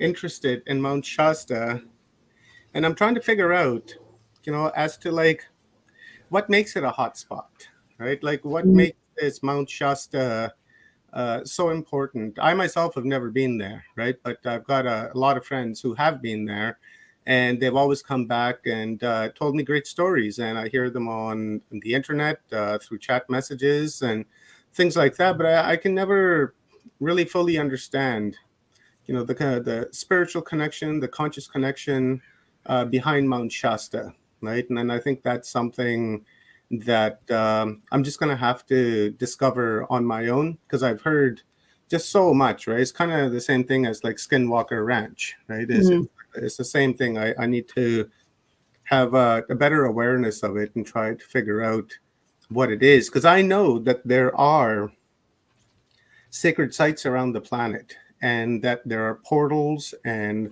that there are tunnels, and there's stargates, and I totally get that, right? But it's the it's the full understanding of what's happening there. Perhaps if I go there one day myself and experience Mount Shasta for myself, I will get the full understanding of what's going on, because people tell me that they energetically feel when they go there. So I'm looking hopefully forward to going there one day once the ouchie fauci is gone, and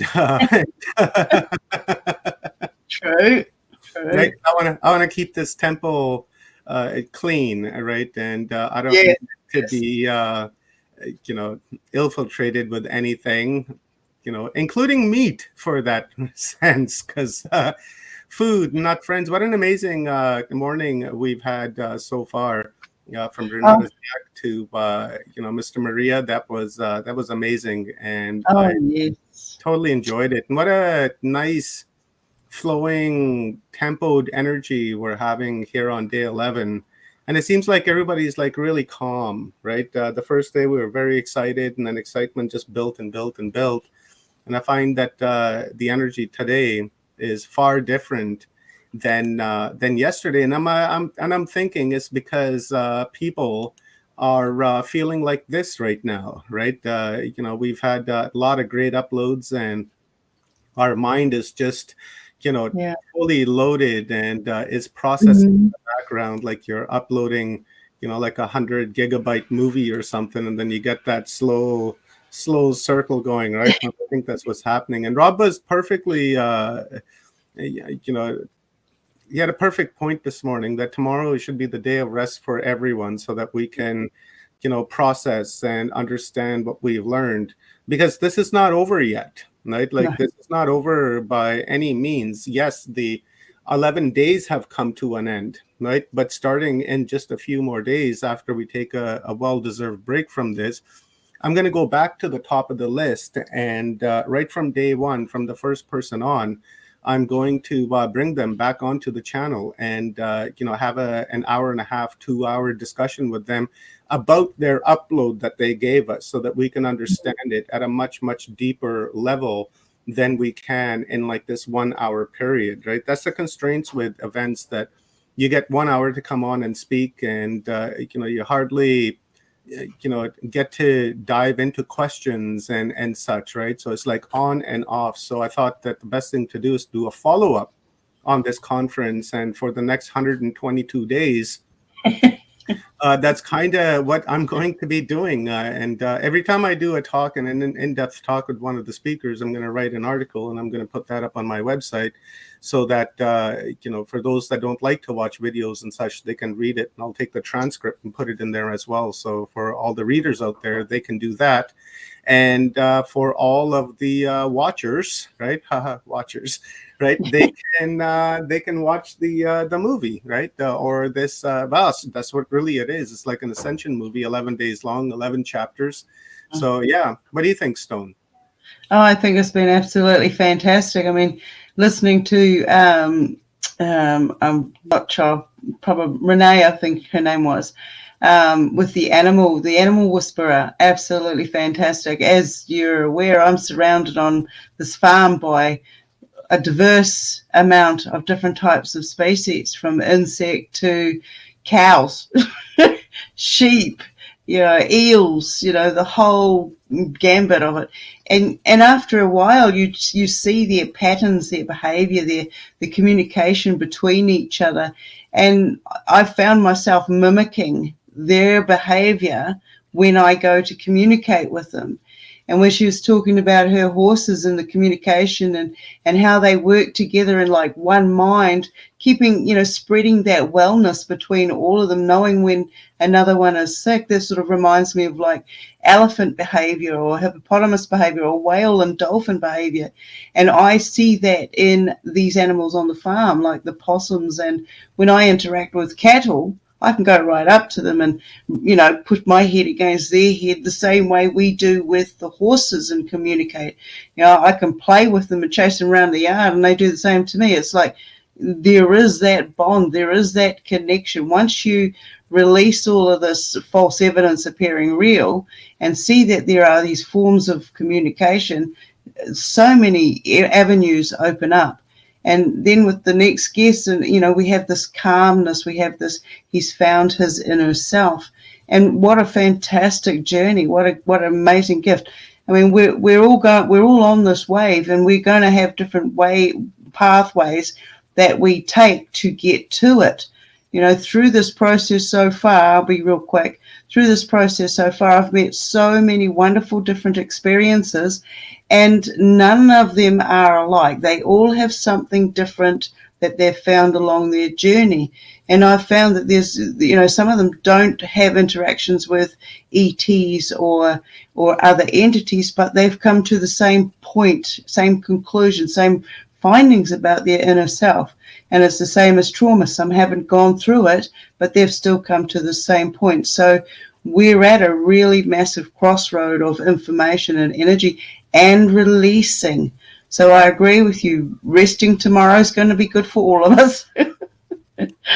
Another level of awareness that I'm feeling energetically and consciously is that, for the time being, for the next little while, what we should do is we should take the seed or the idea of the extraterrestrial out of our minds, and we should, totally just delete that thought altogether, because I think what's happening is that we're becoming comfortable with the idea that if things go bad, ET will come in and will save the day and will rescue the day. And that's something that's not going to happen, because had ET wanted to interfere, they would have already. So obviously they don't want to interfere with our affairs. And I think what we need to do is remove that thought so that we can begin internal work. And then once we have that internal work going, then maybe in the future, we can, address the idea of ET, because if ET sees that we're doing our internal work, that we're doing our own shadow work, then it's going to see and say, okay, well, these guys are making an effort, kids are making an effort, so, let's grab them by the hand and help them out, right? But if they just see us sitting there and just having tantrums and wars and stomping our feet and having like little princess attacks all the time when things don't go our way, they're just going to sit there and look at us and say, well, they're not ready just yet. We'll just wait, let them do what they need to do. And if they wipe themselves out acting like this, then I guess it's no big loss, right? Probably not, but you know what I mean. So I think we need to just eradicate that thought from our minds. We need to work on the earth, and we need to work on ourselves, and we need to work on our fellow projections around the planet to heal them and heal that trauma. And then maybe, just maybe in like 100 years time, humanity might be ready for that contact, that open contact with ET. Right now, mankind, humanity is just simply not ready for like that type of awareness. There are some people that are alive that have contact and they are ready, but when you look at it on the mass, they may be ready, but the problem is that our governments are simply not ready, because if ET comes down here, their only concern will be is that what kind of weapons do they have and how can we procure those weapons? And then that's the only thing that they're thinking. What technology do they have that we can use for a destructive way? And for that reason, I just don't feel that man is ready. Maybe in 100 years, and that's just a maybe, right? Because we're laying this path down now, but this path, what we're doing is we're like, clearing away the dirt, right? It's kind of like wearing building a railroad line. You got to have level ground. And that's essentially what we're doing here through this conference, is just leveling out the ground. And then when our kids and our grandkids come along, they're the ones that are laying down the, what do you call those things? The piles, the wood, so that the next generation after that can come and put the tracks on that. And the generation after that can, build the train. And then the generation after that will have to learn how to operate that train. Then maybe the generation after that is the one that's going to really take control and move forward. And that's not happening, for like another 200 years, right? Because there's only 3-4 generations per century.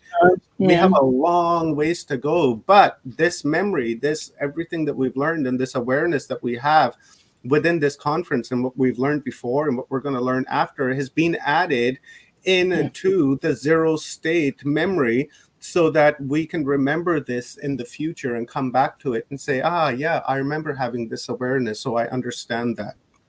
Okay, let's bring our next guest on. I think Kathy has had a break. She's ready to rock and roll. Yeah, and Leanne is just too funny. You guys have to check that out. Leanne is get the bird on her head. Oh, Jesus. So I'm going to remove myself from the screen, Kathy, and we'll bring thank you for the Terry opportunity to introduce the next incredible being. Hi, everybody. I am so excited to introduce another amazing being to you that is a dear friend. Her name is Sherry Doyen, and she is a magical being. You will see her work is remarkable.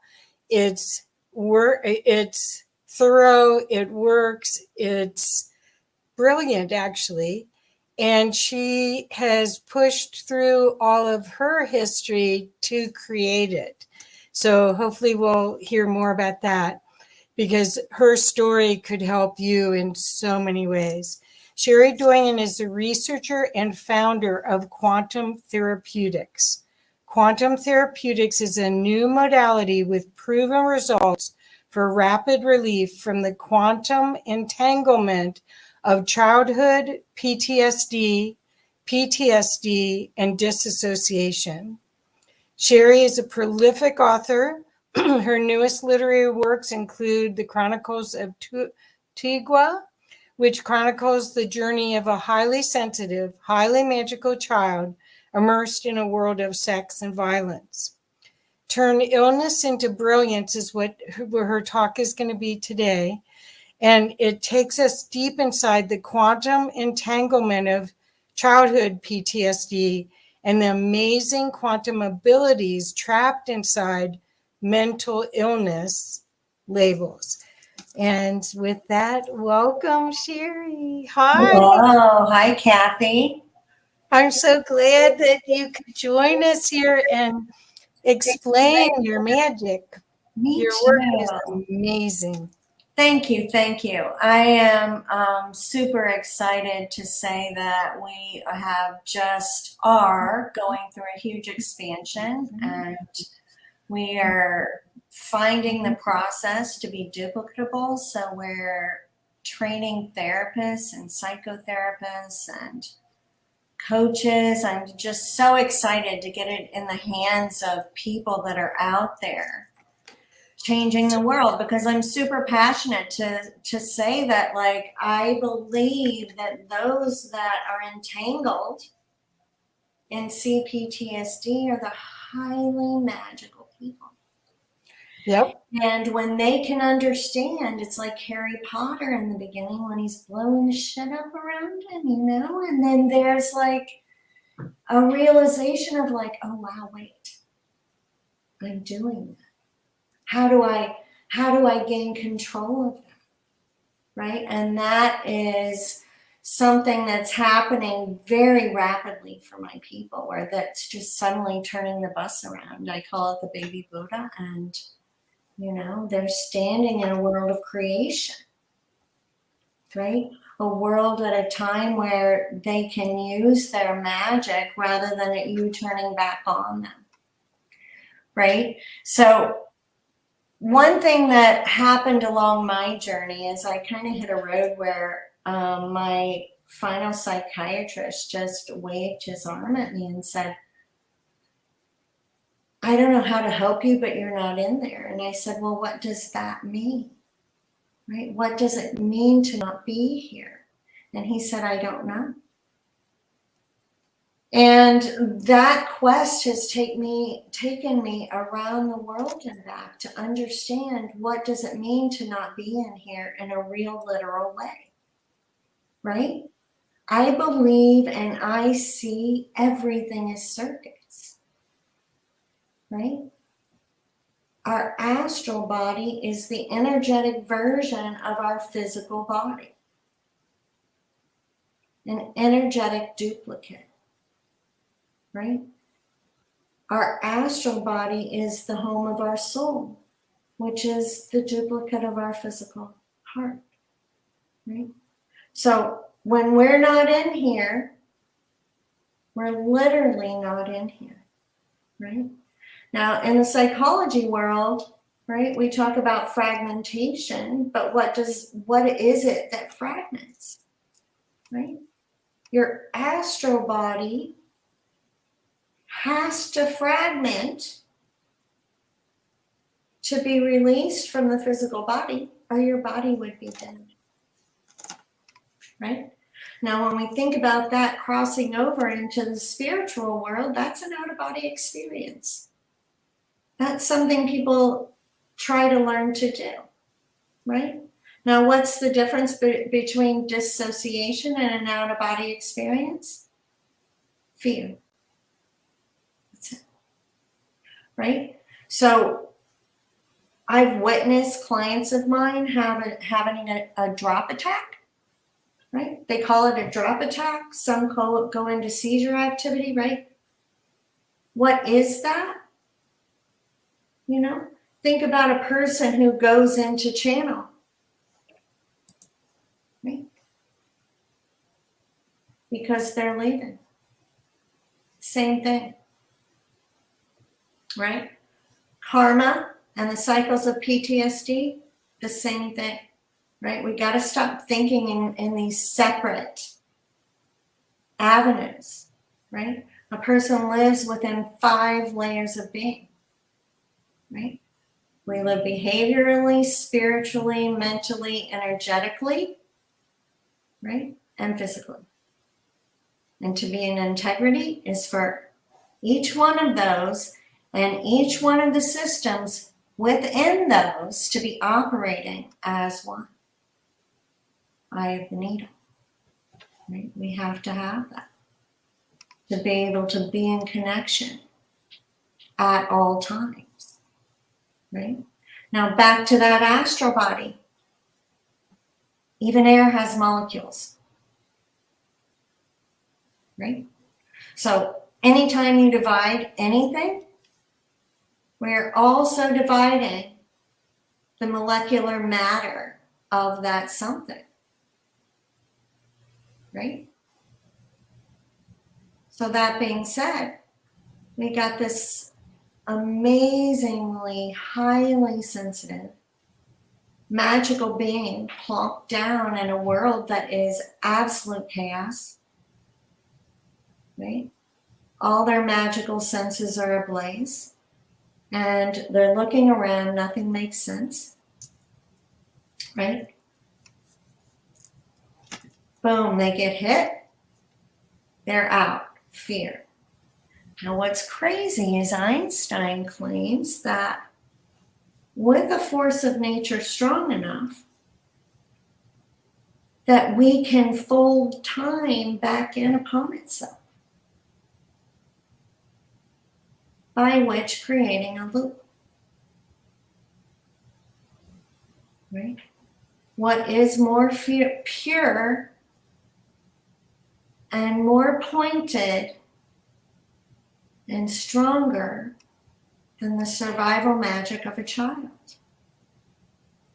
right? It's how they get up the next day and sit at the table with those that claim love over them, right? Now, that's the advantage. The disadvantage is that in that loop holds memory and molecules of the fragment of their astral body, right? And they're trapped within a loop of time. This fragment is trapped within a loop of time that's horrific, right? Now, what I find and what I experienced as a child in my awareness, because I knew it was happening, right? So within my awareness, I was like, okay, wait, right? And I would try to hang on to that memory, because this is why kids don't tell. They really can't freaking remember, right? And how frustrating is that, right? Because you're haunted, you know, but you don't have words, right? And I would go back to my room and I would try to hold on, kind of like when you wake up from a dream and you're headed to the bathroom, right? And boom, that pop, gone, completely gone, right? And the child me would get up and go off to play as if nothing had ever happened, right? Now, each time that happens, we're depersonalizing and depersonalizing more and more and more, right? There's less life force because this energetic version of us, right, is our life force, right? Our soul is becoming very vulnerable with these fragments being torn away, right? Till by the time this adult or this child reaches maturity, there's not much left here, right? Now, what's amazing is, we know it, right? So this is a calling out there for all the elementals, all the magical beings that know you're tangled up, right? Because what's beautiful about this process is it's fast, right? And it sticks, right? And what's really amazing is you do it, right? We teach you how, and you do it, and in your doing it, you start understanding, right, how to take the unconscious into the conscious, right? If I sit and want to astral travel, oh, right? What is the difference between a flashback and a quantum jump? Nothing. Absolutely nothing, except for awareness, right? I love to watch as these light bulbs start to pop and the control starts to happen, right? And these amazing beings who have been buried and tangled up to their eyeballs can stand up and flex their wings and go about what they came here to do. Because we are here on purpose, right? We are here on purpose. And we're doing some amazing things right now. As I said, we're training people, and in that space of understanding that how duplicatable this is, right? We can release it out into the world and release the magic, right, back into the world, right? I do not believe humanity is going to change until we start understanding why we're here, right? And as these amazing humans come before me saying, I've tried absolutely everything, right? I have tried everything. I don't know why I trust being here, right? And within one session, they're saying, okay, there's the action I've been looking for. I've thought about it for 60 years. I've done soul retrieval. I've done this. I've done that. But what makes me activated today, right? When we're operating in this 3D world, we have to understand most of our awareness is focused on the physical, right? And then we go and we think we're being spiritual, right? But to be human is to be able to bring that magic that we can access up here to this planet in real form and start creating change from the ground up. Right? And that's going to happen with women, right? Being it fully in their magical power, raising these magical beings in a way that they are supported versus having this highly sensitive, highly evolved being dipped in a world of sex and violence, right? So that is our passion. And you want to come back and hang out with me, Kathy? Yes. Yeah. Okay, so I love what you're doing, and I have questions that I think would help everyone understand. Perfect. For childhood PTSD, what ages does that mean? Well, what it is compounded PTSD. So it's complex PTSD. Oh, that's what it stands for? The Yes. C? I'm sorry. Complex. So what that means is like a person who's growing up in a home where there's violence, there's yelling, there's hitting, right? Maybe sexual violation. And it's not just a one-time thing. It's not just a two-time thing. It's life, right? So they're living in a space of uncertainty, right? Their senses are in high alert, right? And the ones that I find with CPTSD, the really highly sensitive, right? Like they're sensitive to noise, like just in a great world. They're sensitive to noise, they're sensitive to light, they're sensitive to jerky movements, right? And they're in this home where that's all just norm. To sit down and have dinner, hands are flying, and, you know, being in the body is very difficult. Right? And they have to get up and have breakfast with the same person that was possibly in their bedroom the night before. It takes a powerful being to be able to do that and not come apart at the seams. Right? Yep. Now, what I can say is, you know, not everybody that grows up in a home with sex, violence, whatever, ends up with PTSD. But the ones that do are brilliant. They're brilliant. I call them magical savants. Right? They came to this planet. They already knew how to do all that. They know how to astral travel. They know how to quantum jump.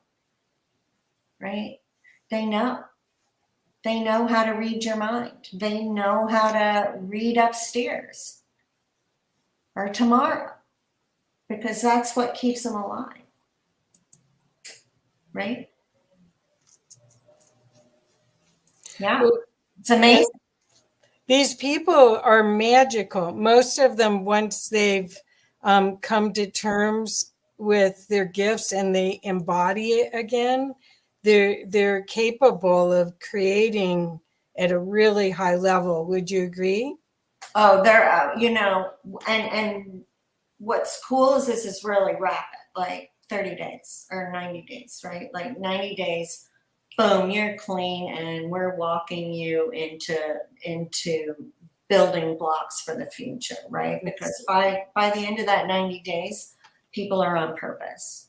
They know why they're here, and they're all here with these really amazing missions, right? And you know, hence them being so tangled up, right? Yeah. You know, the likes of us have been running from that for an eternity, right? And we were able to run into the quantum, and you know, and understanding what an amazing power that is, right? Because I can literally, like, first session 30 minutes go, close your eyes, and boom, they're quantum jumping.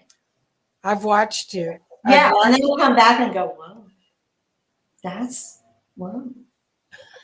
Was that real? Whoa, you know? And I'm like, yeah, that is you. That is what you're capable of. We're doing this amazing gathering. I call it the Baby Buddha Retreat.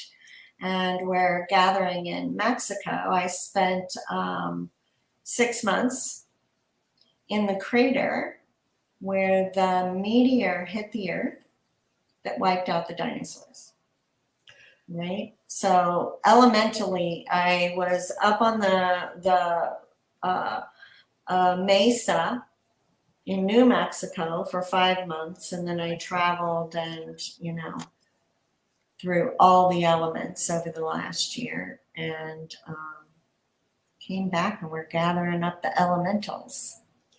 Yes, thank you. Yeah.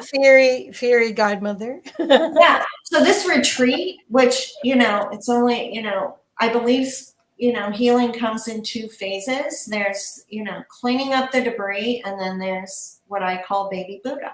Because after that, it happens so quickly that a lot of my clients will be like, okay, weird. I feel like a blank slate. And I'm like, how amazing is that? Who do you want to be today? Right? And we start creating. Like, why are you here? Right? So all of the clients that are in that phase, we're going to Mexico, and we have this really amazing retreat center with a pyramid on the property. So we're going to be doing our work and sound baths and musical therapy from the top of that pyramid. Yeah, amazing things. Okay, so I have questions because lots of people have gone to shamans before to retrieve their soul fragments. But what you're doing is quantum. It's different than a plant medicine ceremony and that kind of a retrieval. Although what makes it different is, like, I've worked with a lot of people that have done a lot of that work. I too personally had done a lot of that work, right? But what makes it different is that I was given, well, actually, one of my clients in a session got up and she started spinning, right? And what I realized is that the true molecular integration of the fragmented molecules is what's missing. right? And them truly becoming whole with the astral body starts changing that feeling of feeling empty, alone, separate, right? Because what I experienced was like, okay, now all my kids are here, but they're still here on the outside, right? And I think one thing that makes it more solid and real and lasting is that they're doing it themselves. I see. They're creating the vortex. The molecules are truly, right, becoming whole with the molecules of the astral body. I guess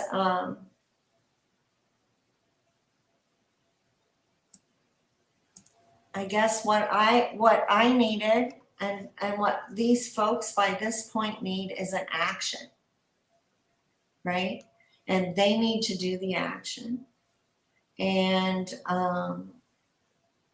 they need to have the interaction, you know, because within that space we're also reprogramming, right? By the end, some people go, weird, I forget that happened to me now, right? Which is a completely different space too, right? There's no emotion attached to it anymore. One thing I can say is that EMDR claims one trauma to be able to resolve it in 3 to 12 sessions.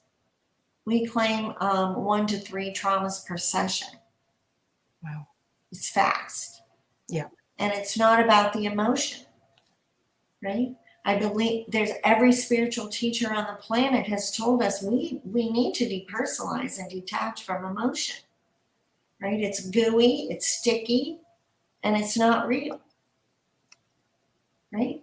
And our Western world has taught us to be emotional, right, is to be amazing. And it's not true, right? We're not dependable when we're emotional, right? So when we can be in that space, our goal with quantum therapeutics is in that amount of time you're coming into that eye of the needle or the eye of the hurricane, right? You're coming into that space of being in the world and not affected by it, right? And that way your magic is going out straight, purposefully, right? And not like a pellet gun. Yep. Yeah. Well, also you're grounded.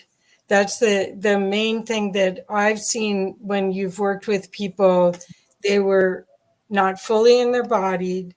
They were, they may have been brilliant, but there's so much of their energy was going outward. They couldn't focus. And there was a lot of, I don't know how to say it, but the embodiment is that's where all the power is. And exactly, right? And that's what's amazing, right? Because I worked with tons of healers on every level. And, you know, being grounded is different than having your astral body aligned with your physical body. right. It's different, right? And having the molecules integrated in with the molecules of your astral body is different than gathering up fragments. Like, I don't think people often know what that even means, right? I didn't. So, you know, this is very powerful because those moments that are stuck in those loops are frozen in these folks' head. Like, they know exactly where they are. If I come in and go, what happened when you were 3? Blah, blah, blah, blah, blah, blah. Wow. Right? And that's different than fragments that you don't know what's in them, right? Because they're going in and they're opening up these information packets, which is truly what that is, and going, what's real, what's true, right? And what does this kid need to be able to release itself from this loop? so time can reabsorb. Wow. Right? And I watch it happen. Right? Now, another thing that's come through this work is the wisdom circuit. Right? And next time I'll bring slides. But the wisdom circuit, these highly savant beings, right, had to dismantle this as we were being denied, and our truths were being denied, right? So to be able to live in this upside down world, they had to turn off the wisdom of all the years and all the lifetimes and all the downloads, all the knowings, right, of anything previous. Boom, shut down, right? The heart, right? Because here's the thing, right? This circuit has not even been shown to us, but the upper portion of the wisdom circuit looks to me in my mind's eye like a pyramid with an eye at the apex, right? Which I see like this, going from left, right brain, third eye back, connecting all of that together through the corpus callosum. Now, neuroscience right now is saying that the corpus callosum is the control center of all systems, right? They say Einstein's was an amazing superhighway of information, right? So what has happened, because we have been over there for most of our life, we have not been operating our controller, right? So one of the first things we start doing with people is bringing them into that corpus callosum. What does that feel like, right? Bringing balance between the left and right brain, being able to rock back and forth, right? Because what are we, the creatives that can't ever like go from having these ideas to actually doing them? They can't get from left to right brain, right? This is drawing in all the information that our auric field is gathering up, which science says 4 billion bits of information, right? Every 90 seconds or something like that, right? Is coming in and sorting it and sending it back to our left and right brain, right? Now, when we drop down in that circuit from the corpus callosum, drops down and activates the brain cells in the heart muscle. Now, that information is also being funneled up through left and right brain. Right? Now, that circuit drops down, activates the brain cells in the gut, right? Which is our ancient wisdom, our knowings, right? Now, that's balanced information, right? Your gut knowing coming through your heart, going through your intuition, your eyes, your ears, left and right brain. Then you have discernment. Then you have the ability to be in the world and not of it, right? And that's a piece that we've turned off because it wasn't useful as a child, having more knowings than the people that are meant to raise you. So I always was told that women have a more, a better, what is it called?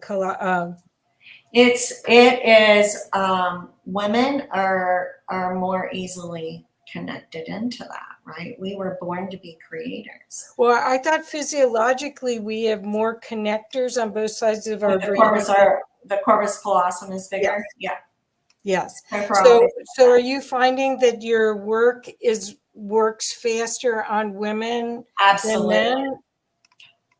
Oh, interesting. Interesting.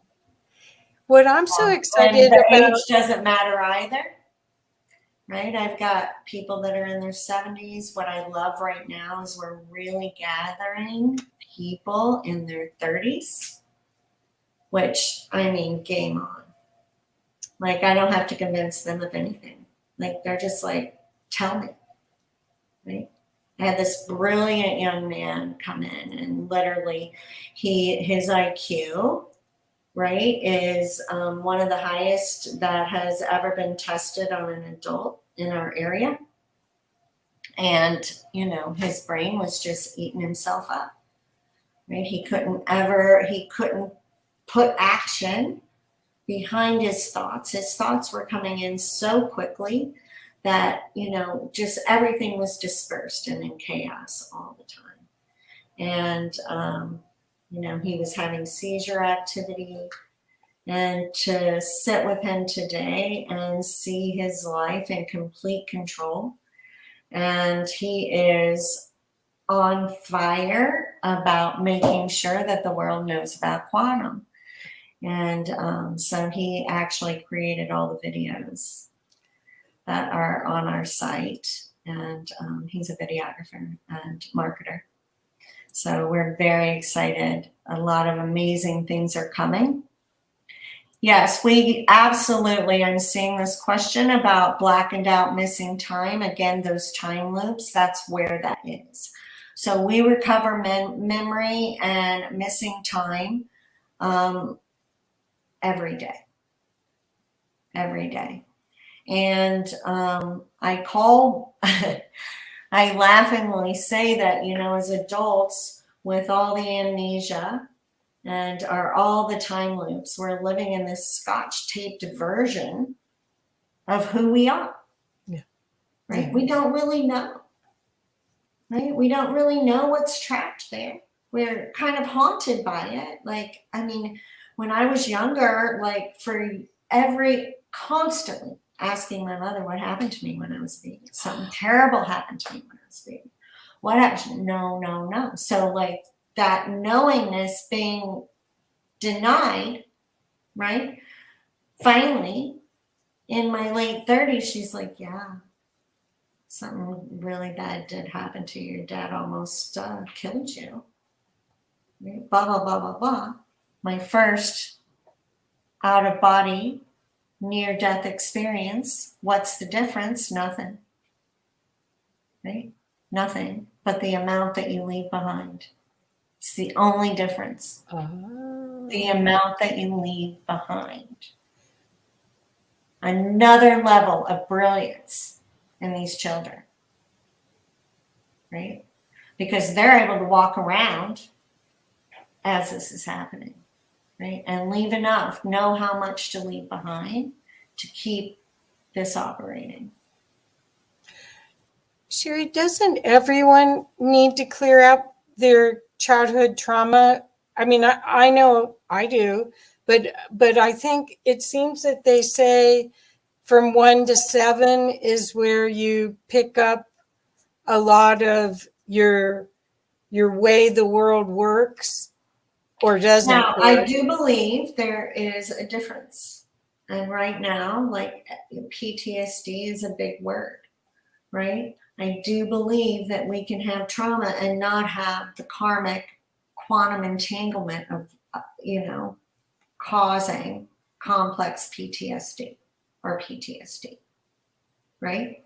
You can have, you know, 3 kids in a house living the same exact experience, and one may end up with CPTSD and the other 2 not. And that is dependent on the level of sensitivity, right? Now, I have clients that come in, and yes, we definitely have to work on those programs, right?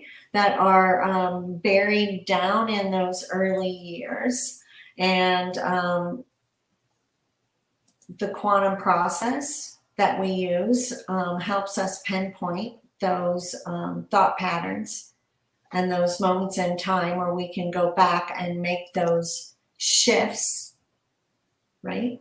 So there is a little bit different process depending on whether there's time loops or there's reprogramming. If there's time loops, we have to do both, right? So if you don't remember part of your childhood, you see, then you have PTSD. Huh? Then you have PTSD. I do then. Yeah, for sure, right? And if you're getting kind of triggered back, right? A flashback is just a quantum jump back, right? If you're having huge emotional spills to something, I'd be exploring that, right? You can't be in the world and not of it and having emotional spills, right? Now people say, does that mean you're not feeling anything? Of course not. But what you're feeling is relevant to the moment, right? And you're not bringing always in, and you're not bringing shoulds, woulds, coulds, don'ts, can'ts, won'ts in. You're saying, I prefer that didn't happen today. Thank you. Right? And your words are on purpose, right? Because these are amazing, amazing magicians, right? Most of the time their magic is going like this, right? They'll start out in a positive sentence and you turn back, right? So we're manipulating all that too. Like I said, we're working within all 5 systems. We're not saying, oh, you're going to have a spiritual session, right? You're a spiritual being. So everything we're doing is a spiritual session. Everything we're doing is a physical session. We watch physical things disappear as systems come into balance. Makes total right? sense. Mm-hmm. Everything, right? We watch vocabulary and choice of word and the ability to speak clearly and concisely happen, boom, right? A lot of times people will come in with so many words that you're just sifting, trying to figure out what they're saying to you, right? And within 2 or 3 weeks, they're dropping down to where there's clarity in that thought. The thought is going from beginning to end. It's not hopping from half a sentence here, half a sentence here, you know, a bunch of filler words, right? In the words of the great white wizard, right? Like he was the most succinct speaker that I have witnessed to date. And, you know, his words, no matter how you twist them, how you turn them upside down, can't disprove them. Right? Wonderful. Wonderful. You know, you can't disprove them. So I find because this population of folks have spent most of their lives trying to defend even being able to breathe, defend their thoughts, validate their thoughts, right? Everything they know to be true is being questioned 24/7, right? So when they can turn around and start having their thoughts clear and concise, and their voices are coming out like this, right? They are the truth prophets, right? I say on the planet, right? It's just in delivery. So go ahead. We have about 10 minutes at the most coming up. So I thought maybe I could, if it's okay, that I'd start putting some of the questions or comments so that you could get, okay, so Greg said, wow, Sherry is hitting on a subject I've been working on for 2 years with moderate success.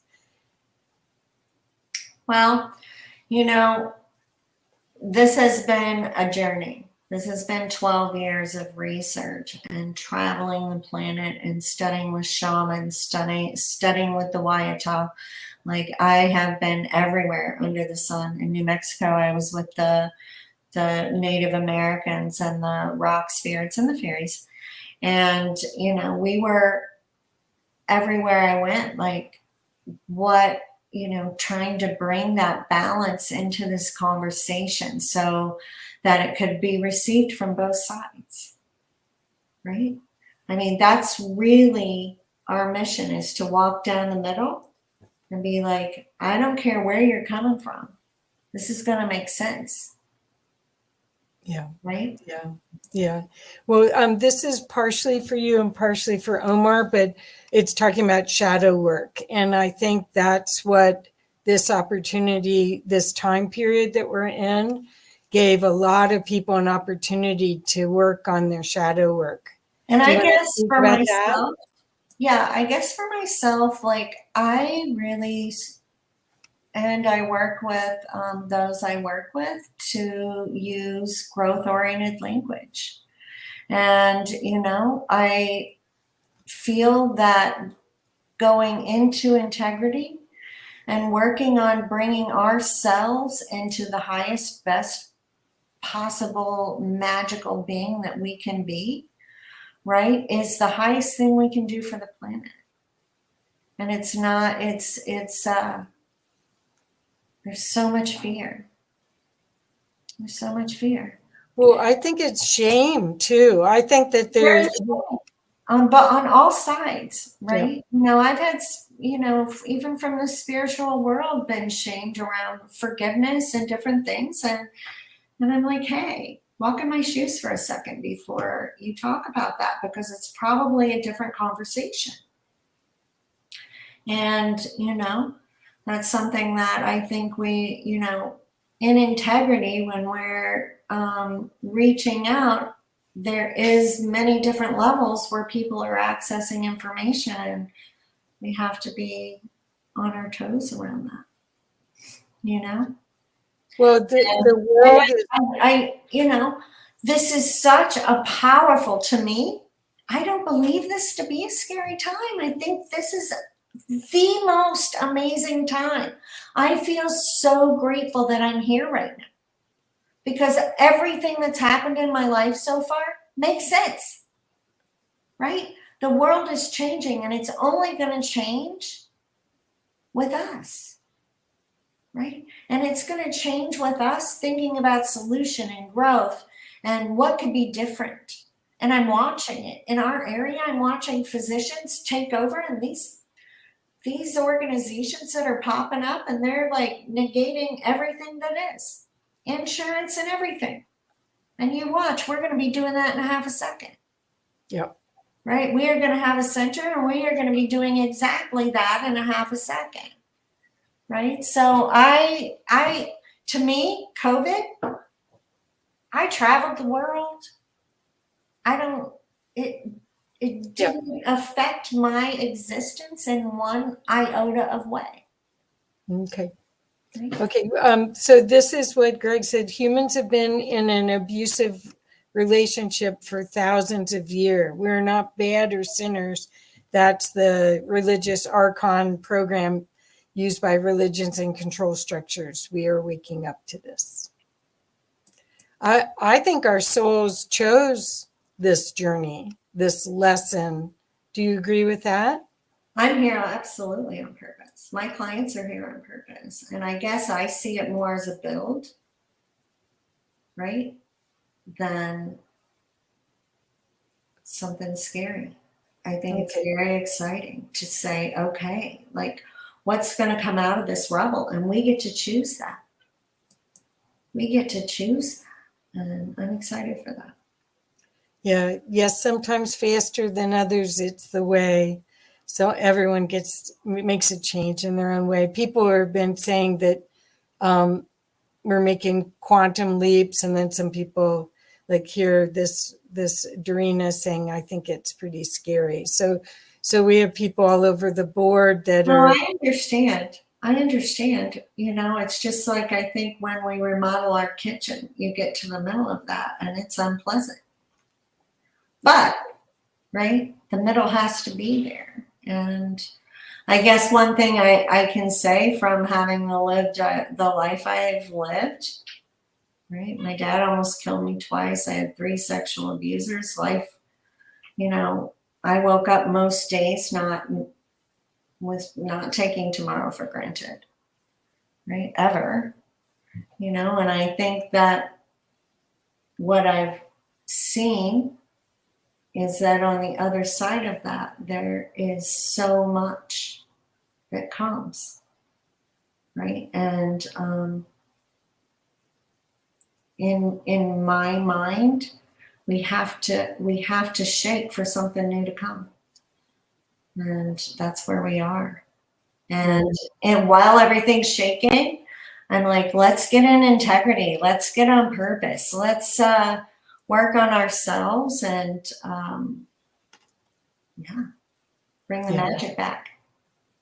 Yeah, there's a lot. So Jenny said she concurs that it's been great for her.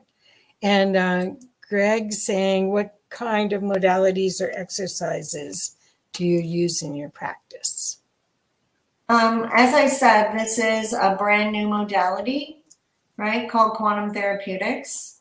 And, we are working to rival anything that you would find online, EMDR, brain balance, all of those modalities. So yeah, we have our own system. But what's interesting is in the 80s, right, the CIA was doing research on the same exact process. The same exact process, and they called it the gateway experience, hence the vortex, right? The gateway experience, and they shut it down. There's a lot of money made in sick people, right? Right. And, so when we can recognize that, it's cool to watch people start releasing the labels, right? And converting them into magic labels. Yeah, I'm excited to see how brilliant all these lights are shining as they get cleaned, because it really is like a cleaning process. Oh, it truly is. And just amazing things, and they're just showing up around them, right? I have one young woman who just this whole cybersecurity thing for the people, right? Just download, boom. Right. Out of nowhere. Why do you think some things don't come out right away? Do you think it's your psyche protects you from fragmentation because you couldn't handle it? What do you mean things come out right away? Well, why doesn't somebody remember? Your process is what, three sessions to get you out of the time loop, because basically No, it's 90 days. This is 90 a days, lifetime okay. process. I was in New Zealand and I watched the chief of the tribe clear somebody's entire timeline in 20 minutes. Yes, it can be done. Did the woman live any differently? No. Oh. So within that, what happens with this is we are reprogramming. We're working within we're working with people's behaviors. We're working with how they're choosing their words, right? We're working on creating who they want to be when they're not that, right? And those are choices, right? And so that was assigned to me that, hey, this has to go at people's pace. Some people get through it very quickly, right? And some people need time to evaluate. If suddenly it drops in and you go into a loop where you find that, everything you thought about your father was a lie, it takes a second to process that. Yeah. It's not like you're just going to zap into being a different person. Right? Now, I've worked long enough. Now, and people that have worked with me enough, right, can come and boom, we can dive into those moments and clean them up. But there's enough foundation underneath that to have it stick, right? To be able to still be in balance after that information is downloaded in. Because nothing is the same tomorrow after you know that thought. Nothing's the same with anyone that you thought you loved after you knew that thought. Right? And that's who I walk through. Right? And we have to keep the oars steady, right? As they're coming to terms with what life looks like when it's true and not scotch taped together. Perfect. So I put your website on. I want to make sure everyone knows how to reach you. And you do have capabilities to work distant. Oh, yeah, I work distantly most often. Yeah. And we also have an app. So reach out to us, right? Community at let me see, it's brand new. Community.quantumtherapeutics collective. Oh. Right? Sign up. We'll get you in there, and that is your people, right? These people are all standing in the same place, dealing with the same things, understanding their magic, understanding why they're here, grappling with why they're here. And we're going to set the world on fire, right? And the app is super cool, and place for us to gather and disperse information to the right people. Like, we're having a mini virtual retreat right now where we're really breaking down how to control your energies and what is the difference between dissociation and an out-of-body experience. Like, we're diving through all that. And so we're going to have things like that all the time. Wow, fantastic. Well, thank you so much. What I'm excited about, I know you're a magical being, a magical resource for people, but the real excitement is that you've been able to replicate it so others can help others, so this can go en masse, and that it's available to be delivered virtually as well as in person. So people don't have to go to the Betty Ford Center or anything like that. No. And actually, we're getting ready to develop a virtual retreat center where you can, a virtual retreat center. That's coming. So that's cool. Yeah. So wonderful. So Dorina said, thank you. Looks interesting. Just checked your website. So people are checking out your site. Now, here's the thing too, and it's been a test for me as we're moving into this expansion, because we're training psychotherapists, therapists, other life coaches. And, after the first level 1 training, the psychotherapist went right in Monday morning, and we were getting all day these hits around, oh my gosh, this woman has never smiled in 8 months, and she smiled today at the end of this session. Isn't that cool? Right. So that's super cool. And, she's coming into our level 1 training, understanding that there is a little more to it than just the magic zap. But anywho, that's what I'm super excited, is to see it go into hands of people who already have people sitting in front of them. Okay. Well, I'm sorry we're out of time. Could you just say one more time your website? And hopefully that people will find the app there. Yeah, quantumtherapeutics.com. Yeah, and you can totally join the app right there.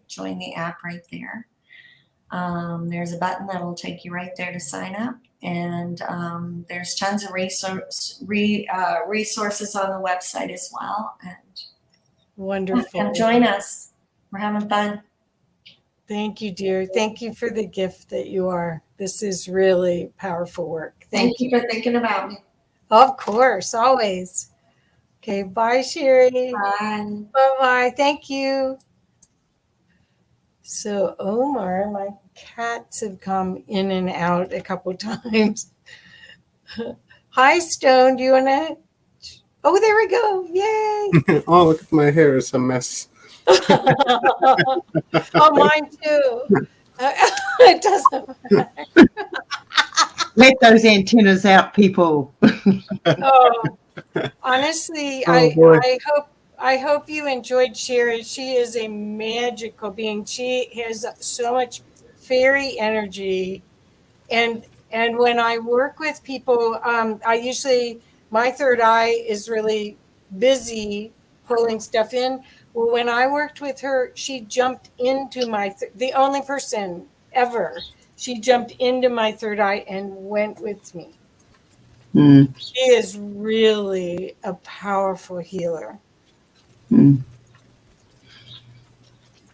Are you muted, Omar? That would be quite the thing to experience. Somebody jumping into my third eye and taking me in, running off with it. Well, you can trust it. You can trust it. And the thing is that you'll see this is the future of treatment. Mhm. for these kind of traumas, and everyone there's a version of this trauma that everyone's carrying at Oh some yeah, level. yeah. I suffer from PTSD, some pretty good. So I think I might look into that and see how I can help heal a little bit of that, because it's kind of works as an energetic anchor, right? So I'd like to cut that anchor off and just keep moving forward.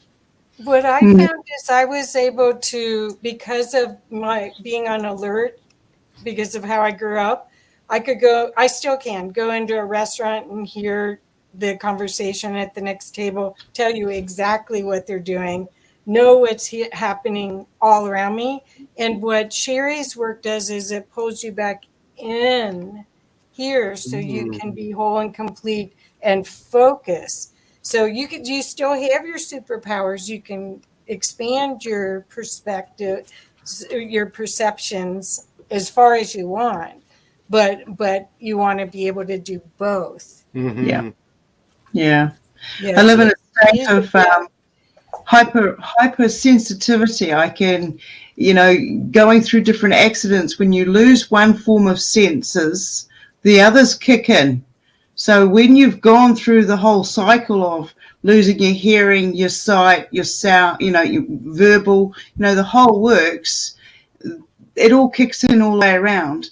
So, you go, I listen. I'm always listening. I said the other day, I hear engines when cars and trucks and stuff go past.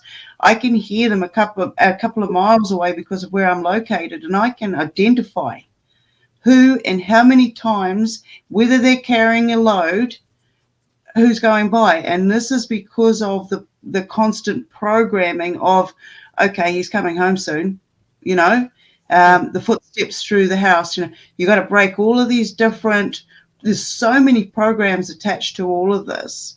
And then you've got younger people who've gone through different forms of sexual abuse. They have no memory of it. And through the discovery process, there's been people out there that predate on that information, predate on that knowledge base, and use it to trigger later on. But the physical also holds on to these memory imprints, and you can see these telltale signs. It's when I learned what they were saying PTSD is, I started to break down. I had to actually go to and study counseling, psychology, because I didn't understand the language that was being spoken to me when I was going through counseling. And I'd already been, taken off everything that I had. And so this was just another area that I saw being harvested from me, leaving me put back into stuck states. And they were the whole time collecting information. So I went and I started studying psychology, and what I found was, no, I can't work with those people. I can see what they're doing, and they're not actually helping anyone.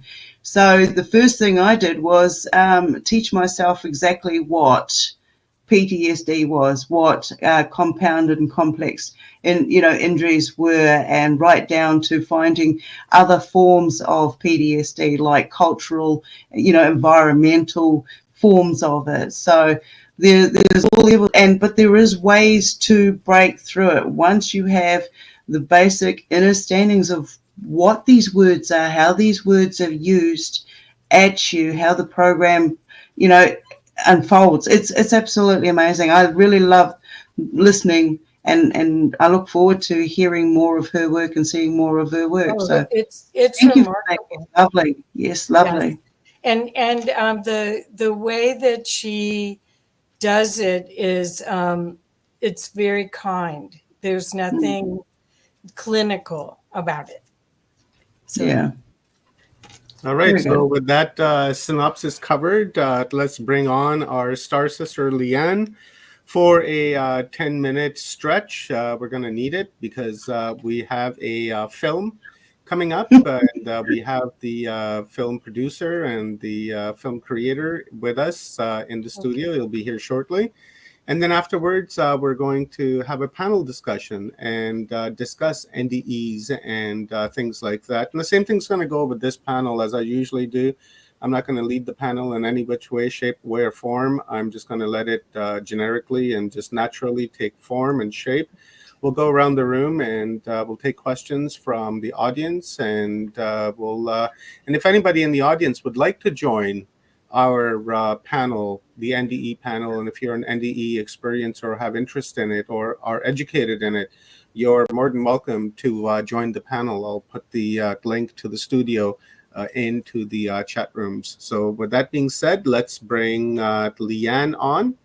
And one more time, I just want to say thank you for the opportunity. It's been a blast. It's been fun. It wouldn't be the same without you, Kathy. Oh, thanks. It's been amazing, and I can't wait to do it again. I'm addicted now. yeah. Well, we'll be talking. Oh yeah, I know. Oh, thank you, guys. Let's Bye-bye. bring our star sister on. Where is she at? There she is. Let's bring her on. All right.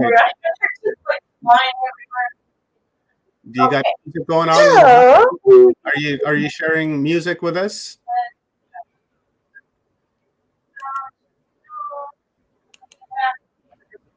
Okay.